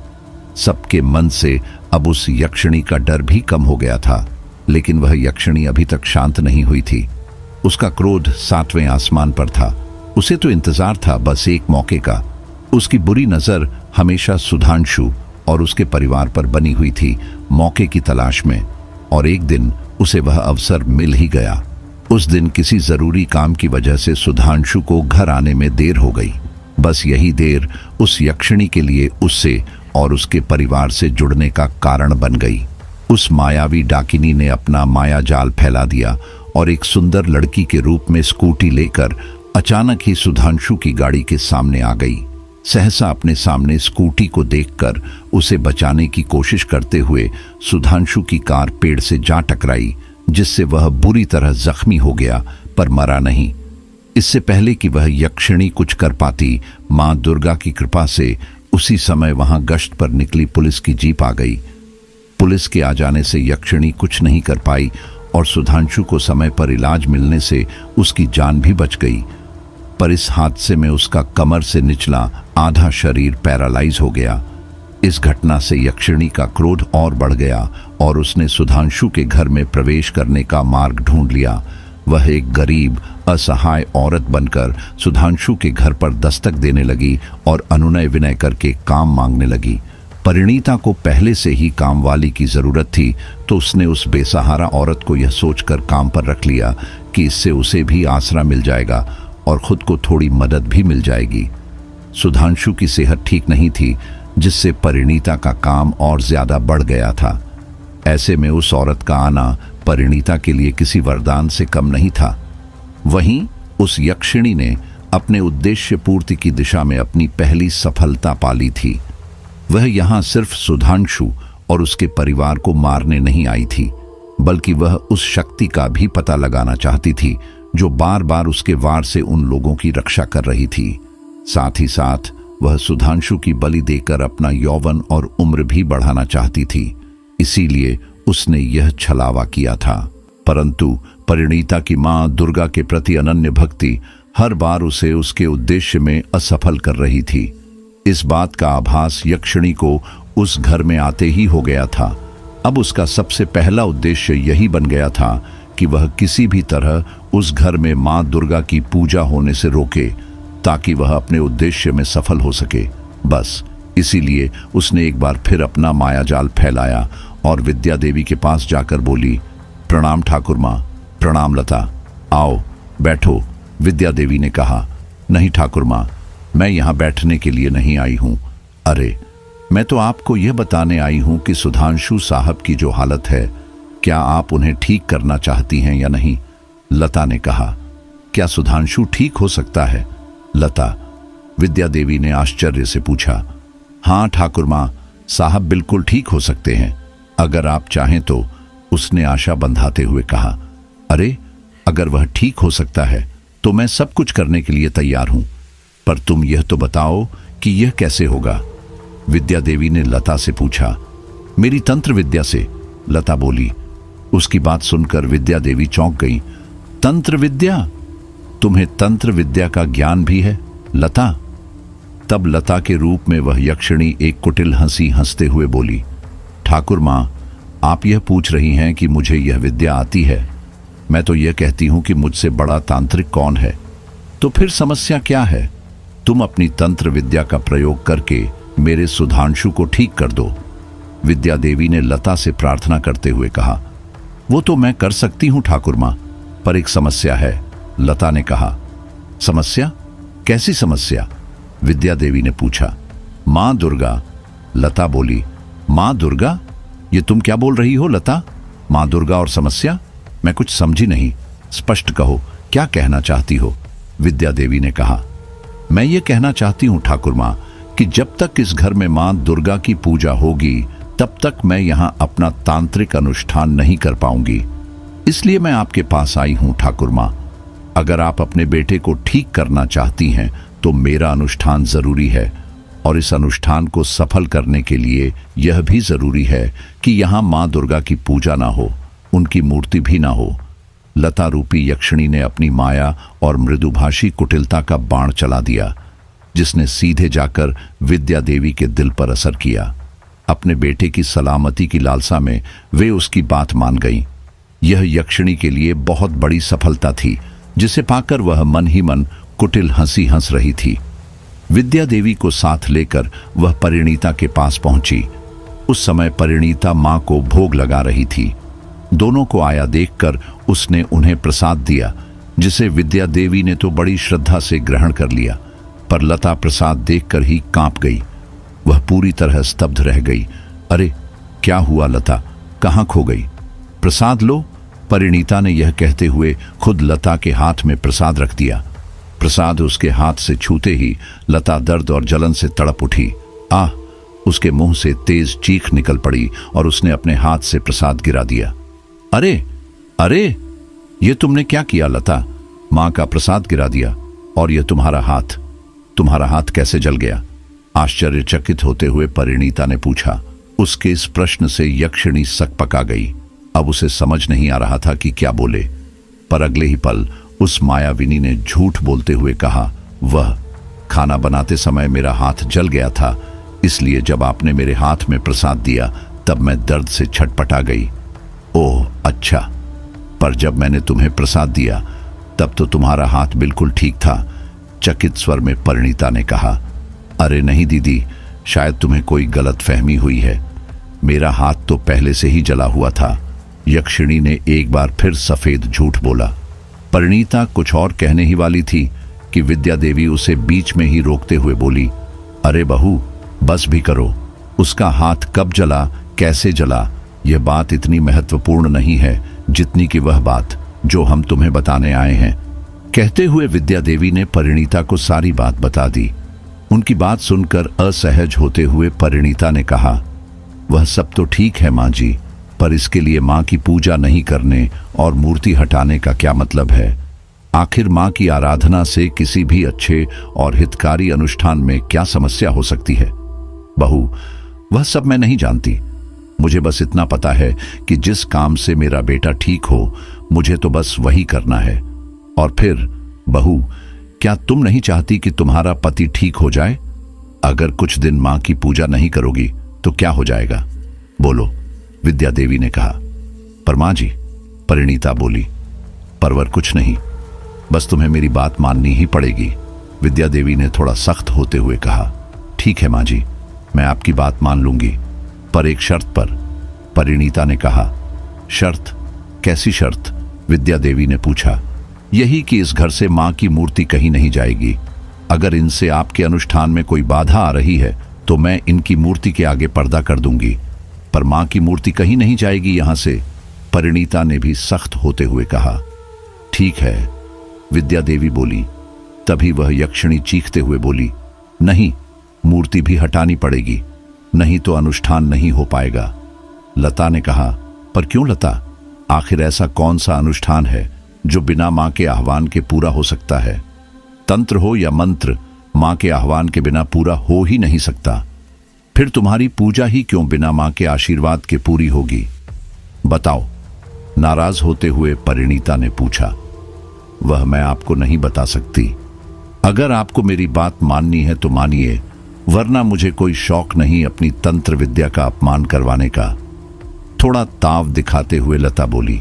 उसकी अकड़ देखकर विद्या देवी डर गईं और उन्होंने परिणीता से कहा, अरे बहू, मैं हाथ जोड़ती हूं तुम्हारे आगे, मत रोको। सुधांशु के लिए कृपया मत रोको। विद्या देवी ने मन भारी करते हुए कहा, नहीं मां जी, ये आप क्या कर रही हैं? ठीक है, अगर आपको यही सही लगता है तो यही सही, मैं नहीं करूंगी मां की पूजा, पर मां की मूर्ति को इस तरह हटा देना क्या ठीक होगा? आप ही बताइए, परिणीता ने पूछा। ये बात तो हमें भी अखर रही है लता, हमने सदा से अपने घर में मां की पूजा की है, अब इस तरह अचानक मां की मूर्ति को घर से हटा देना क्या ठीक होगा? अगर कोई उपाय हो तो बताओ, विद्या देवी ने लता से पूछा। और कोई उपाय नहीं है ठाकुर मां, लता ने कहा।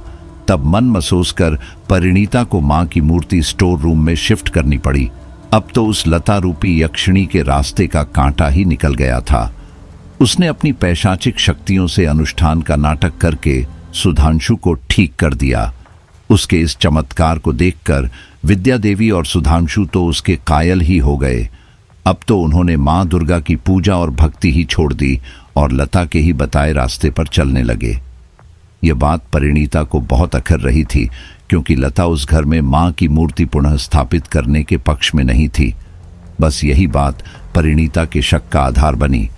उसने छिपकर लता पर नजर रखना शुरू कर दिया और इसका परिणाम यह हुआ कि एक दिन उसे लता की असलियत पता चल ही गई। वह यक्षिणी सुधांशु की बलि देने के लिए अमावस्या का इंतजार कर रही थी। इसलिए उसका सच जानने के लिए परिणीता को 4 दिन का समय मिल गया था। उसने इस समय का सदुपयोग किया और लता पर कड़ी नजर रखी, जिसका परिणाम यह हुआ कि उसे लता के बारे में कुछ ऐसी रहस्यमय बातें पता चलीं जिन पर अब तक उन लोगों ने ध्यान ही नहीं दिया था। वह थी उसका धूप में बाहर ना निकलना, कांच पर पर्दा रखना, खिड़कियां बंद रखना आदि। यह सब चीजें नोटिस करने के बाद परिणीता का शक और गहरा हो गया।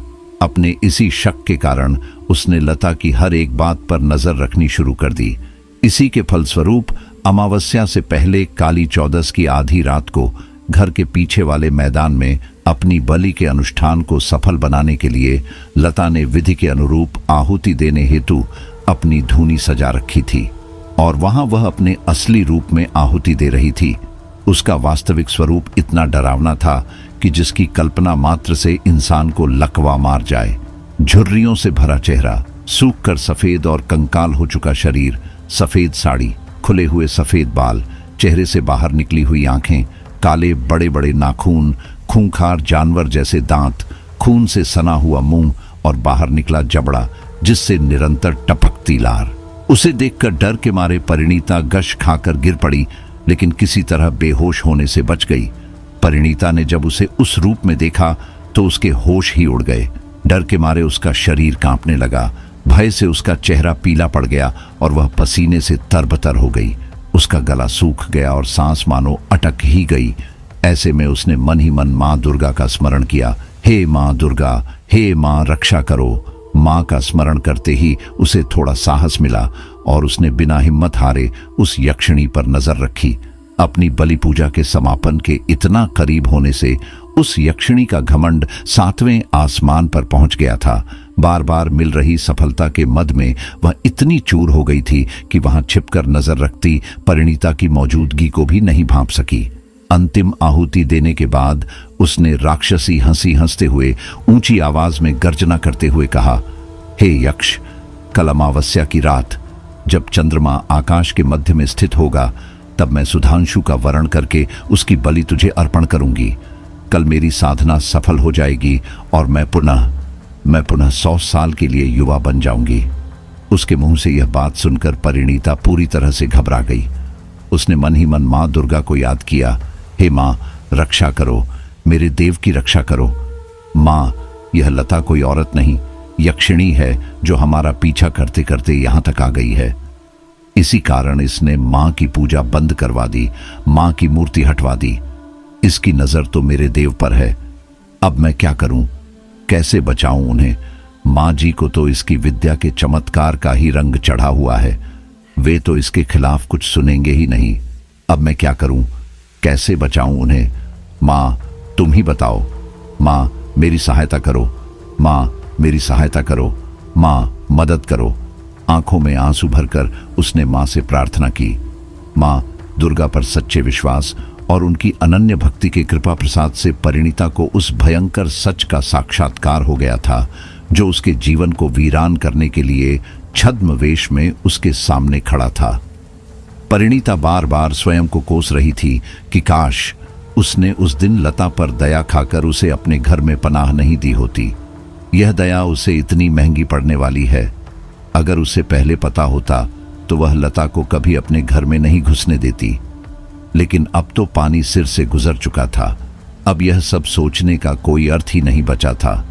परिणीता ने पूरी रात यही सोचते हुए गुजार दी कि अब आगे क्या होगा, कैसे बचाएगी वह अपने पति को उस क्रूर यक्षिणी के चंगुल से। यही सब सोच सोचकर उसका दिमाग सुन्न पड़ गया था। आंखों में आंसू, दिल में पति को खो देने का डर और उस पर समय का नितांत अभाव। जो कुछ होना था आज ही की रात होना था। सो अब परिणीता के पास इस बारे में ढंग से सोचने तक का समय नहीं था। उसे कोई रास्ता ही नहीं सूझ रहा था कि करें तो क्या करें। आखिर उस मायावी यक्षिणी से मुकाबला करें तो कैसे करें। इस समय उसकी अवस्था पेड़ से टूटकर किसी भी पल अलग होने वाली डाली जैसी थी। बस फर्क था तो केवल इतना कि इस समय डाली के नहीं खुद पेड़ के प्राण संकट में थे और उसे डाली का नहीं जड़ का फर्ज निभाना था। पूरी रात सोचने के बाद भी जब उसे कोई रास्ता नहीं मिला तो उसने मन ही मन माँ दुर्गा की शरण में जाने का संकल्प किया। और सुबह होते ही वह मालविका के पास जा पहुंची। सुबह सुबह अपने कमरे में परिणीता को देखकर मालविका ने कहा, अरे भाभी, आप इस समय? सब ठीक है ना? पता नहीं मालविका कि सब ठीक है भी या नहीं। उसकी बात सुनकर मालविका थोड़ी विचलित हो गई।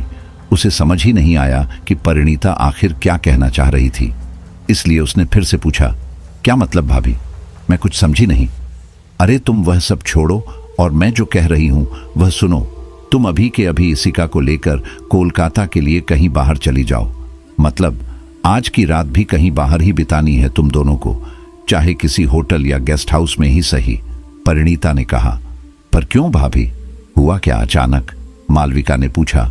कुछ नहीं मालविका, प्लीज तुम अभी कुछ मत पूछो, मैं तुम्हें बाद में सब कुछ बता दूंगी। बस तुम अभी मेरी बात मानो और प्लीज किसी को कुछ भी बताए बिना चली जाओ। किसी को मत बताना कि तुम गई कहां, और हां, अपना फोन भी ऑफ कर दो। परिणीता ने आग्रह किया। मुझे समझ नहीं आ रहा भाभी, आप ऐसा क्यों कह रही हैं? क्या बात है? प्लीज कुछ तो बताइए, मालविका ने घबराते हुए कहा। तब परिणीता ने उसका हाथ थाम कर कहा, मालविका, मुझ पर भरोसा रखो, मेरा विश्वास करो। मैं तुम्हें इस वक्त कुछ भी नहीं बता सकती, लेकिन हां, इतना जरूर कह सकती हूं कि मैं जो भी करने जा रही हूं वह इस परिवार के हित में है। मेरी बात मान लो मालविका, प्लीज। परिणीता की नम आंखें देखकर मालविका का मन द्रवित हो गया। वह कुछ समझ तो नहीं पाई, पर अपनी भाभी की मनोदशा को देखकर उसने बिना कोई सवाल किए उनकी बात मान ली। सबसे नजरें बचाते हुए वह इसिका को लेकर वहां से चली गई। उसके जाने से पहले परिणीता ने उसे अपनी कसम देकर कहा था कि चाहे कुछ भी हो जाए, वह कल सुबह तक ना तो घर आएगी और ना ही घर पर फोन करेगी। उसका मोबाइल भी परिणीता ने स्विच ऑफ करके वहीं उसके बेडरूम में रखवा दिया था। यह सब मालविका के लिए बहुत ज्यादा अजीब था, पर अपनी भाभी के कहने पर उसने यह कदम उठा लिया था। वहीं परिणीता उन दोनों को सही सलामत घर से निकालने में कामयाब होने के बाद सामान्य व्यवहार करते हुए घर के कामों में लग गई। उसने निश्चय कर लिया था कि चाहे कुछ भी हो जाए, पर वह तब तक हार नहीं मानेगी जब तक उसके शरीर में जान है। उसने अपने अशांत मन को बड़ी मुश्किल से काबू में कर रखा था। खुद को सामान्य दिखाते हुए सबके लिए चाय, नाश्ता और दोपहर का खाना बनाया ताकि उस यक्षिणी को उस पर शक ना हो। पर खुद अंतो क्या, सुबह से एक बूंद पानी भी नहीं पिया। आज ना तो करवा चौथ थी, ना ही कजली तीज, ना छठ पूजा और ना ही वट सावित्री व्रत। ऐसा कोई सुहाग पर्व नहीं था कि उसे ऐसा कठोर व्रत करना पड़े। अमावस्या के इस अशुभ दिन को, जब उसका सुहाग खतरे में था, उसने अपना सौभाग्यकामी व्रत बना लिया था और मन ही मन यह संकल्प ले लिया था, जब तक सुधांशु को उस यक्षिणी के चंगुल से नहीं बचा लूंगी, तब तक ना तो कुछ खाऊंगी और ना ही पानी पीऊंगी, जिसे तोड़ पाना इंद्र आदि देवताओं के वश में भी नहीं। जब परिस्थितियां इतनी विपरीत हो जाएं, तब ऐसा अपार धैर्य और मनोबल ही तो साधारण मनुष्य को महामानव बनाता है। परिणीता ने भी उसी बुद्धि, कौशल और मनोबल का परिचय दिया था, लेकिन उसके सामने कोई आम इंसान शत्रु बनकर नहीं खड़ा था। उसके समक्ष तो एक महादानवी थी, जो उसके सौभाग्य और जीवन दोनों का ही काल बनकर उसके सिर पर मंडरा रही थी।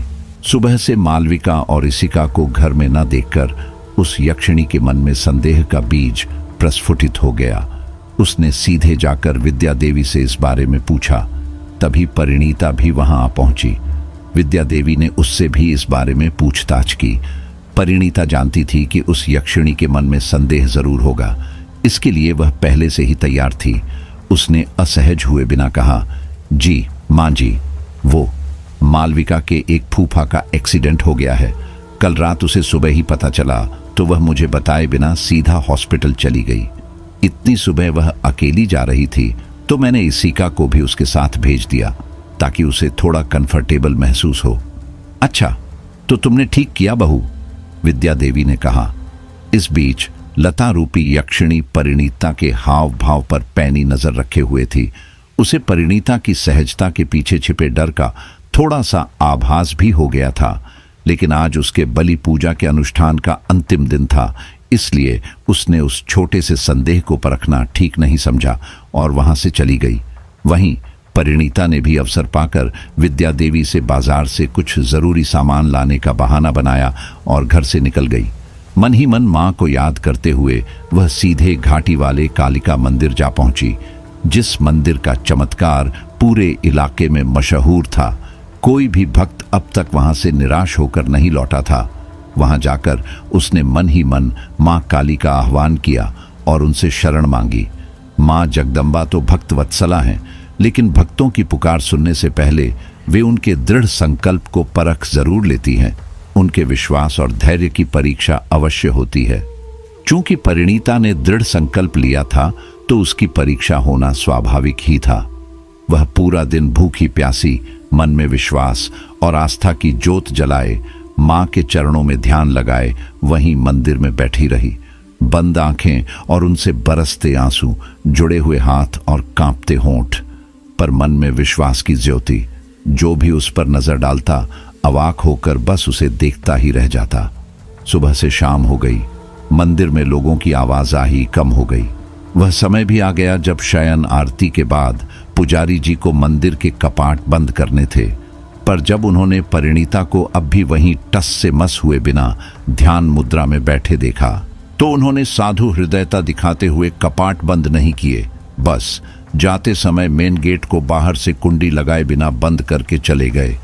वहीं परिणीता अपने दृढ़ संकल्प का पालन करते हुए खुद को और अपने सुहाग को पूर्ण रूप से मां जगदम्बा के श्री चरणों में समर्पित कर चुकी थी। उसने अपने संकल्प की दृढ़ता का परिचय दे दिया था। उसे अब ना दिन का भान था, ना ही रात का। आत्मसमर्पण का यह भाव तो एक सच्चे भक्त के अतिरिक्त किसी और में दिखाई ही नहीं देता। वही ओजस्वी भाव परिणीता के संकल्प में दिखाई दे रहा था। रात के 10 बज चुके थे और वह अभी भी ध्यान लगाए बैठी थी। आसपास का माहौल एकदम शांत और मानव विहीन हो चुका था, लेकिन उसी शांति को भंग करती हुई एक मंद आवाज परिणीता के कानों में गूंज उठी। तुम कौन हो बेटी? परिणीता ने इसे नजरअंदाज करते हुए अपना ध्यान बनाए रखा। उसने अपनी आंखें नहीं खोली। तब सहसा उसे एहसास हुआ कि कोई बड़े ही प्यार से उसके माथे पर हाथ फेर रहा है। चौंक कर उसने अपनी आंखें खोली तो सामने एक वयोवृद्ध स्त्री को देखा। वे बहुत अधिक बुजुर्ग थीं। उन्होंने जैसे ही देखा कि परिणीता उनकी ओर देख रही है, वे मुस्कुराते हुए बोली, क्या हुआ बेटी? तुम कौन हो और यहाँ व्याकुल होकर क्यों बैठी हो? उन्होंने एक बार फिर परिणीता से पूछा। परिणीता को यह समझ ही नहीं आ रहा था कि उसे उस औरत के सवालों का जवाब देना चाहिए या नहीं। फिर भी उस वृद्धा के चेहरे के तेज को देखकर वह उनसे वशीभूत हो गई और अपने हृदय की सारी वेदना उनके सामने ऐसे उंडेल दी जैसे वह औरत कोई और नहीं, स्वयं साक्षात मां जगदम्बा हो। वह वृद्धा भी बड़ी तसल्ली से उसकी पूरी बात सुनती रही और फिर मुस्कुराने लगी। तब परिणीता ने शिकायत भरे अंदाज में उनसे कहा, तुमको मेरी बात पर विश्वास नहीं है? मौसी, मैंने तो ऐसा कुछ नहीं कहा। बेटी, उन्होंने कहा, तो फिर आप मेरी बात सुनकर हंस क्यों रही हैं? परिणीता ने उन वृद्ध माता से पूछा। मैं तुम पर हंस नहीं रही हूं बेटी, बल्कि मैं तो तुम्हारे दृढ़ संकल्प और विश्वास को देखकर प्रसन्न हो रही हूं। लेकिन बेटी, एक बात मेरी समझ से परे है। जब तुम्हें मां जगदम्बा पर अटल विश्वास है, तो तुम अब तक यहां क्या कर रही हो? उन्होंने परिणीता से कहा। क्या मतलब मौसी? मैं आपकी बात समझ नहीं पा रही हूं। इस समय जिस मुश्किल में मैं फंसी हुई हूं, उससे तो केवल मां ही मुझे उबार सकती हैं। फिर मैं यहां से कहां जाऊं मौसी? आप ही बताइए। परिणीता ने उन वृद्ध माता से अपने मन की बात कही। उसकी बात सुनकर उन महादेवी के मुख पर फिर से एक मधुर मुस्कान आ गई और वे अत्यंत ही मधुर स्वर में बोली, तो बेटी, मैंने तुमसे यह कब कहा कि तुम्हें मां की शरण छोड़ देनी चाहिए? मैं तो तुमसे केवल इतना ही कह रही हूं कि यदि मां पर विश्वास है तो तुम्हें यहां मंदिर में बैठने की क्या आवश्यकता? क्या मां केवल मंदिर में ही तुम्हारी पुकार सुनेगी? अगर तुम अपने घर पर अपने पति के पास जाकर उन्हें पुकारोगी तो क्या वे तुम्हारी रक्षा नहीं करेंगी? बोलो बेटी। नहीं मौसी, वह बात नहीं है। मां तो सब जगह है। मैं कहीं से भी उन्हें पुकारूंगी। संकट में हूं। मेरी लड़ाई तो उस यक्षिणी से है। मैं उसका सामना तो नहीं कर सकती ना। बस इसीलिए मैं माँ दुर्गा की शरण में आई हूं। अब वही मेरे सौभाग्य की रक्षा कर सकती हैं। परिणीता ने कहा, निस्संदेह यह तो शाश्वत सत्य है कि जो भी प्राणी परमेश्वरी के श्री चरणों में शरण लेता है, माँ उसे अवश्य ही भयमुक्त करती हैं।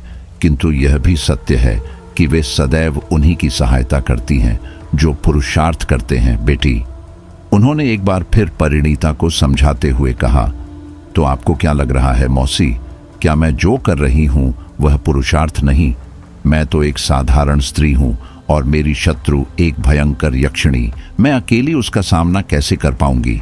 यह करना तो मूर्खता ही होगी ना? परिणीता ने कहा, हाँ, जब शत्रु पक्ष मजबूत हो तो उसके सामने अकेले जाना ठीक नहीं है। पर बेटी, तुम अकेली कहाँ हो? तुम तो माँ जगदम्बा की शरण में हो, फिर तुम्हें कैसा भय? यदि तुम्हें उन पर पूर्ण विश्वास है तो जाओ और जाकर परिचय करवा दो उस निशाचरी को अपनी भक्ति और आदि शक्तिमान जगदम्बा की शक्तियों से। वृद्ध माता ने थोड़ा आवेश के साथ कहा। फिर वे पुनः विनम्र होते हुए बोली, बेटी, माँ जगदम्बा तो भक्त वत्सला है। वे हमेशा ही अपने भक्तों की सहायता करती हैं, पर यह मत भूलो कि वे सदा ही अपने भक्तों की सहायता के लिए किसी न किसी को निमित्त अवश्य बनाती हैं। क्या पता इस बार वे स्वयं तुम्हें ही निमित्त बनाना चाहती हों। इसलिए बेटी, उन पर विश्वास रखो और अपने घर जाओ। तुम्हारे पति को इस समय सबसे अधिक तुम्हारे साथ की आवश्यकता है। याद रखो, जब दो जीवात्माओं के मध्य सच्चे प्रेम की अविरल सरिता बहती है, तब उन्हें जुदा कर पाना तो स्वयं विधाता के वश में भी नहीं होता। कहते हुए उन्होंने अपनी बात समाप्त की। आप ठीक कह रही हैं मौसी, मुझे अपनी मां पर पूरा विश्वास है। अब मैं उस यक्षिणी से नहीं डरती, परिणीता ने कहा। वह उन वृद्ध माता को हाथ जोड़कर धन्यवाद देते हुए आगे बोली, कोटि कोटि धन्यवाद मौसी, आपने मेरी आंखें खोल दी। अब मुझे जाने की अनुमति दीजिए और आशीर्वाद दीजिए कि मैं उस पिशाचिनी से अपने सुधांशु को बचा सकूं। उसकी बात सुनकर वे महामाया मुस्कुराईं और उसे आशीर्वाद देते हुए अत्यंत ही मधुर स्वर में बोली, तुम्हारा कल्याण हो बेटी, तुम्हारा सौभाग्य बना रहे। उनसे आशीर्वाद पाकर परिणीता तुरंत ही वहां से बाहर आई। बाहर आकर जब उसने देखा तो काफी अंधेरा था, रात घिर चुकी थी और वहां इंसान तो क्या, एक परिंदा तक नजर नहीं आ रहा था। तब उसे अचानक अपने मोबाइल और पर्स का ध्यान आया और वह उन्हें लेने के लिए तुरंत फिर से मंदिर के अंदर की ओर भागी। वहां जाकर उसने अपना पर्स तो ले लिया, पर उन वृद्ध माता को वहां ना पाकर वह थोड़ी चकित हुई। उन्हें पुकारते हुए इधर उधर ढूंढने लगी। मौसी, अरे ओ मौसी, ए मौसी, कहाँ हो आप? पर ना तो किसी ने उसकी पुकार सुनी और ना ही उसे वहां कोई दिखाई दिया। ये देखकर परिणीता हैरान परेशान हो गई और मन ही मन सोचने लगी, कमाल है, आखिर मौसी गई तो गई कहाँ? मैं तो मंदिर के बाहर ही थी, वे बाहर तो आई नहीं और यहां से निकलने का कोई और रास्ता भी तो नहीं है। फिर अचानक कहाँ चली गई, गायब ही हो गई। आखिर कौन थी वे? यही सोचते हुए वह पुनः मंदिर से बाहर आ गई। बाहर आते ही वह और अधिक आश्चर्यचकित हो गई। जहां अब तक एक परिंदा भी नजर नहीं आ रहा था, वहां अचानक उसे एक ऑटो खड़ा दिखा। उस ऑटो को देखकर उसका सिर चकरा गया, दिमाग सुन्न पड़ गया। उसे समझ ही नहीं आ रहा था कि आखिर वह ऑटो असल में ऑटो ही है या कुछ और। उसके मन में एक कशमकश होने लगी कि क्या उसे वह ऑटो लेना चाहिए या नहीं, पर उस समय वहां से घर जाने का उसके पास और कोई रास्ता नहीं था। इसीलिए मां जगदम्बा का नाम लेकर उसने आखिरकार वह ऑटो ले ही लिया। वह ऑटो वाला भी जैसे परिणीता के इंतजार में ही वहां खड़ा था। उसके करीब जाते ही बिना कुछ पूछे उसने ऑटो स्टार्ट कर दिया।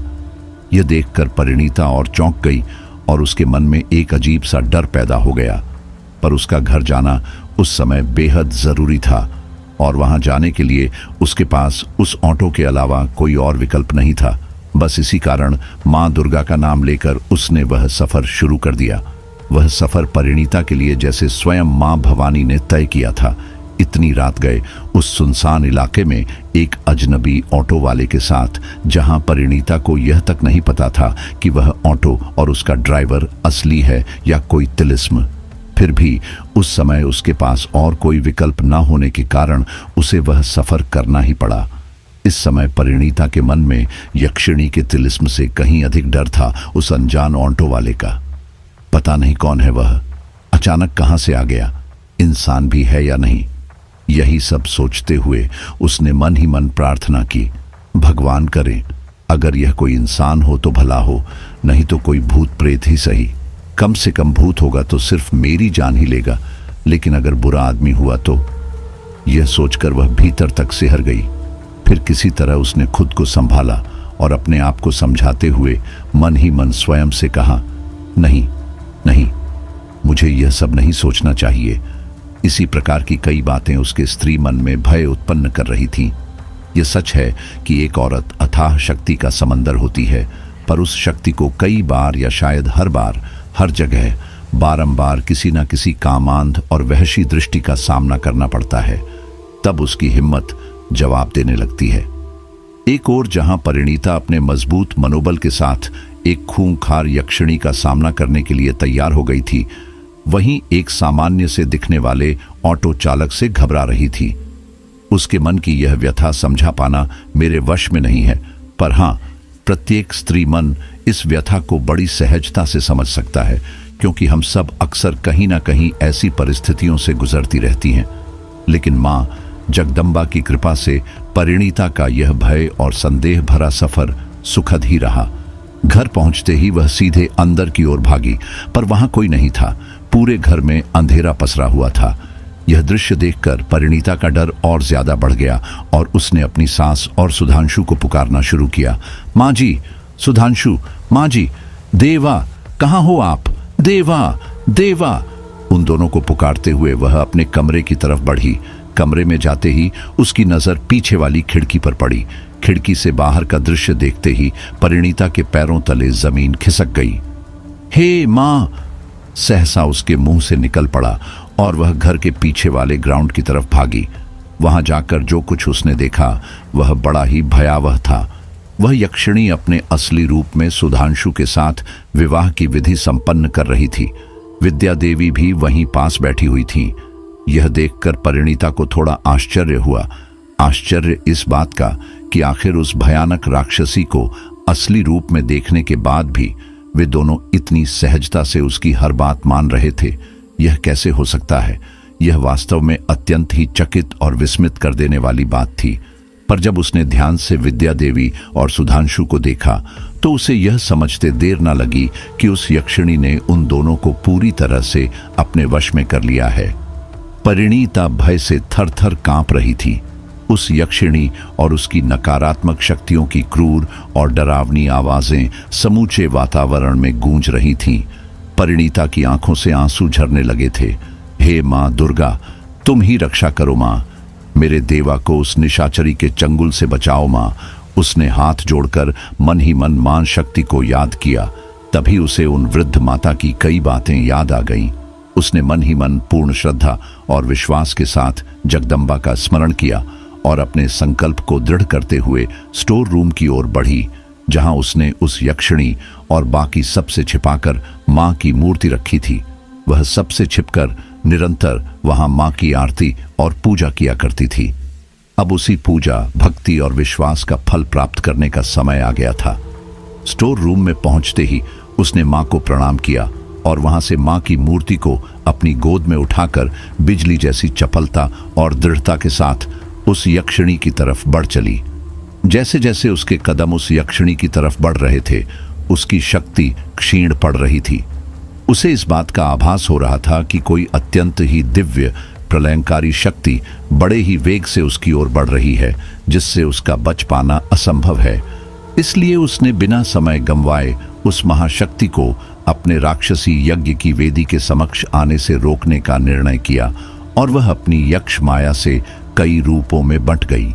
ठीक वैसे ही जैसे सहस्त्र रक्त बीज मां चंडिका के समक्ष आ खड़े हुए थे, उस भयानक यक्षिणी ने कई रूपों में बंटकर अपनी सिद्धि में आने वाली परिणीता रूपी बाधा को रोकने के प्रयास प्रारंभ कर दिए। वहीं दूसरी तरफ अपनी साधना को सफल करने के लिए अपने असली स्वरूप में विधि को जारी रखा। उसकी आसुरी माया, जो अब कई रूपों में परिणीता के समक्ष खड़ी थी, उस पर वार करने लगी। वह कभी भयानक विषैले नाग परिणीता पर छोड़ती, तो कभी राहों में कांटे और कांच बिछा रही थी, कभी उस पर धधकती आग और अंगारों की बरसात कर रही थी। परंतु परिणीता अपने मनोबल को कमजोर किए बिना इन सब से बचते हुए अपने संकल्प और विश्वास की शक्ति के साथ आगे बढ़ रही थी। उसका शरीर चोटिल हो रहा था, शरीर पर जगह जगह से खून निकल रहा था। उसके पैर, जो अंगारों, कांटों और कांच के दिए घावों से बेबस हो चुके थे, वे थमने की बजाय निरंतर आगे बढ़ रहे थे, और यही दृढ़ता उसके संकल्प को सफल करने में सहभागी बनने वाली थी। मां जगदम्बा की मूर्ति उसके हाथों में अब भी उसी प्रकार विराजमान थी। उन्हीं के नाम और विश्वास के सहारे इंद्राणी का मनोबल दृढ़ बना हुआ था। जैसे जैसे यक्षिणी के उन स्वरूपों के अत्याचार बढ़ रहे थे, इंद्राणी के मुंह से मां जगदम्बा के नाम की गूंज भी उतनी ही तेज हो रही थी। अब तो जय मां दुर्गा का उद्घोष उसके मुंह से इतना प्रखर और प्रबल हो गया था कि उसकी गूंज तले उस यक्षिणी के सारे मायावी स्वरूप पल भर में भस्म हो गए। लेकिन उनके दिए घावों और चोटों से इंद्राणी का शरीर छलनी हो चुका था। उसके शरीर का कोई ऐसा अंग नहीं था जहां चोट ना लगी हो, रक्त ना बह रहा हो। इंद्राणी के शरीर की सारी शक्ति जा चुकी थी, पर उसके मनोबल की शक्ति अब तो पहले से भी 4 गुना बढ़ गई थी। इसी मनोबल और संकल्प शक्ति के सहारे आखिरकार वह उस यक्षिणी के सारे मायाजाल को तोड़कर उसके समीप जा पहुंची। जब वह यक्षिणी के पास पहुंची तो मां जगदम्बा के तेज से यक्षिणी की शक्तियां क्षीण पड़ने लगीं। तब वह गुस्से से बौखला गई और उठकर इंद्राणी पर प्रहार करने लगी। लेकिन उसकी इस बौखलाहट के चलते उसके वशीकरण का प्रभाव सुधांशु और विद्या देवी पर से खत्म हो गया, जिसके फलस्वरूप वे दोनों उस यक्षिणी के भयानक रूप और उसकी वास्तविकता से परिचित हो गए। डर के मारे उनके शरीर कांप रहे थे। वहीं दूसरी तरफ उनकी नजर इंद्राणी पर पड़ी, जो पूर्ण निर्भीकता और साहस से उस यक्षिणी के समक्ष डटकर खड़ी थी। यक्षिणी ने अपनी यक्ष माया के प्रभाव से उस पर कई प्रहार किए, अनेक प्रकार से उसे भयभीत करने का प्रयास किया। कभी बादलों की तेज गर्जना तो कभी विस्फोटक जैसी भयंकर आवाज के साथ कड़कती बिजली का भ्रम उत्पन्न किया। तेज आंधी और तूफान जैसी प्रलयंकारी स्थिति उत्पन्न की। भयानक जंगली जानवरों की आवाजें, खूंखार चेहरे वाली प्रेत आत्माओं का तांडव, उनका इंद्राणी पर झपटना, सब कुछ इतना भयानक था कि जिसकी कल्पना भी नहीं की जा सकती। सुधांशु और विद्या देवी तो यह सब देखकर भय के मारे एक कोने में जाकर छिप गए। वहीं इंद्राणी अब अपने मन के भय की सारी सीमाएं लांघ चुकी थी। जब इंसान अपने आंतरिक भय की सीमाएं लांघ लेता है, तब उसका भय स्वतः ही समाप्त हो जाता है। इंद्राणी के साथ भी ठीक वैसा ही हुआ। उसने अपने समस्त आंतरिक भय को जीत लिया था।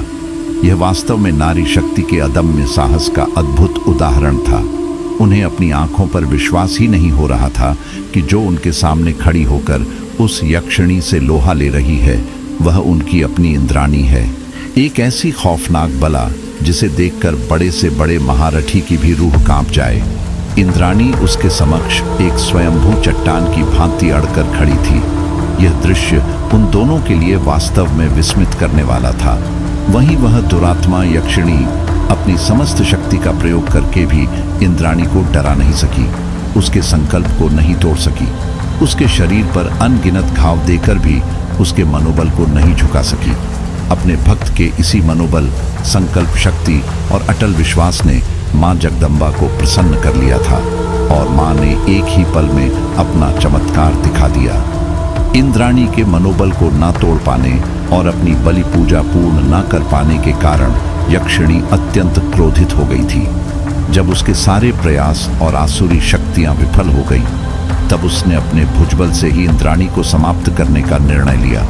मेघ गर्जना से भी ऊंचे स्वर में आह भरते हुए वह बोली, हाँ हाँ हाँ दुष्टा, तूने मेरे अनुष्ठान को भंग कर दिया, मेरी समस्त माया के प्रभाव से भी खुद को बचा लिया। लेकिन अब मैं तुझे नहीं छोड़ूंगी।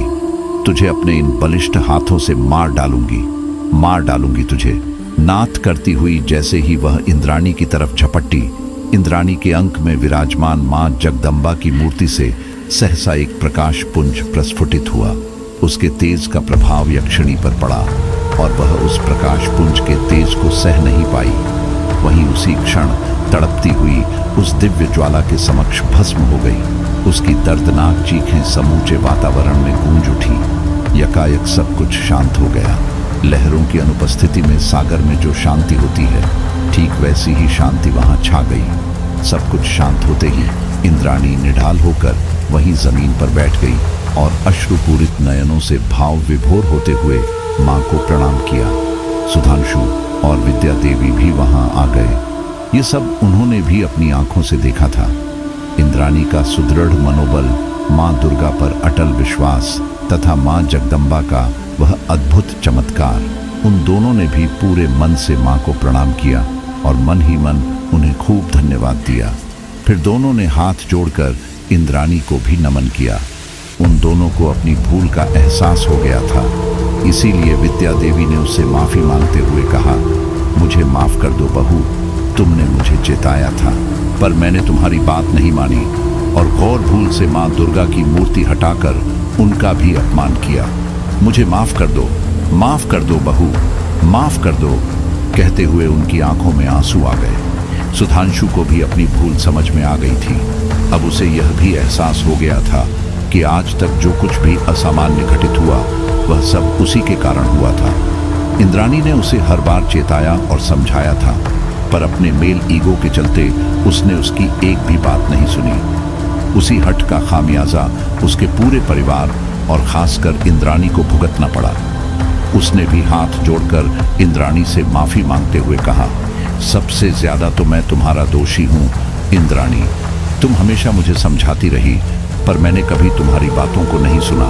हमेशा तुम्हारी भक्ति और विश्वास का मजाक बनाया। मैंने तो केवल तुम्हारा ही नहीं बल्कि भगवान का भी अपमान किया है सदा।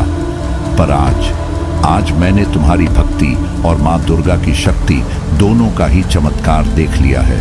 अब मुझे समझ में आ गया है कि जैसे एक छोटे से तालाब की मछली अगर महासागर के अस्तित्व को चुनौती दे तो उसके मानने या न मानने से सागर के अस्तित्व पर कोई संकट नहीं आता, ठीक वैसे ही कुछ लोगों के संदेह करने से ईश्वर के अस्तित्व को चुनौती नहीं दी जा सकती। मुझे माफ कर दो इंद्राणी, मेरी ही वजह से यह मुसीबत हमारे गले पड़ी। पूरे परिवार की जान खतरे में पड़ गई केवल मेरे हठ के कारण, जिससे हम सबको बचाने के लिए तुम्हें अपना जीवन संकट में डालना पड़ा। मुझे माफ कर दो इंद्राणी, हो सके तो मुझे माफ कर दो। नम आंखों और भरे दिल से सुधांशु ने कहा। इंद्राणी ने उनकी ओर देखा, फिर भावुक होते हुए बोली, यह आप दोनों क्या कर रहे हैं? मुझसे माफी मांगकर मुझे पाप की भागी क्यों बना रहे हैं? मैं कौन होती हूं किसी को माफ करने वाली? मैं किसी को बचाने वाली? जो कुछ भी हुआ वह मां दुर्गा ने किया है। यह तो केवल उन्हीं की कृपा और अंतः प्रेरणा से संभव हो सका है। उन्हीं की कृपा से मुझे लता के रूप में आई उस यक्षिणी की असलियत पता चली थी और उन्हीं की कृपा से मैं यहाँ उस विश्वास के साथ उस यक्षिणी से लड़ सकी हूँ। कहते हुए इंद्राणी ने उन दोनों को मां भगवती द्वारा की गई सहायता और मार्गदर्शन का पूरा वृत्तांत सुनाया। कैसे अकस्मात प्रकट हुई उन वृद्ध माता के दिए संबल और विशुद्ध ज्ञान से उसे उस भयानक यक्षिणी का सामना करने की प्रेरणा मिली। कैसे उस सुनसान जंगली रास्ते पर इतनी रात में ऑटो मिल गया और तो और उसने न तो उसे घर का पता बताया था न ही जल्दबाजी में किराया दिया था। फिर भी उस ऑटो वाले ने उसे सही जगह पर उतारा और किराया लेने भी नहीं आया। स्ट्रेंज, वह आगे बोली, उस समय जल्दबाजी में मुझे इन चीजों का ख्याल ही नहीं आया, पर अब जब शांत मन से एक बार फिर उन घटनाओं को याद कर रही हूं तो ऐसा लग रहा है कि वह सब कोई इत्तेफाक नहीं हो सकता। कहीं न कहीं कोई तो जरूर था उस समय मेरे साथ, जो उन विपरीत परिस्थितियों में मुझे सहारा दे रहा था, किसी न किसी रूप में मेरी मदद कर रहा था। और मुझे लगता है वह अदृश्य शक्ति कोई और नहीं, स्वयं मां जगदम्बा ही थी। उसकी बात सुनकर विद्या देवी बोली, तुम ठीक कहती हो बहू, वह अदृश्य शक्ति मां ही थी जिन्होंने हमें उस यक्षिणी से मुक्त कर दिया। कहते हुए उन्होंने मां को हाथ जोड़कर प्रणाम किया। सुधांशु और इंद्राणी ने भी पूर्ण श्रद्धा से मां को हाथ जोड़े। अब वहां सब कुछ हमेशा हमेशा के लिए ठीक हो गया था।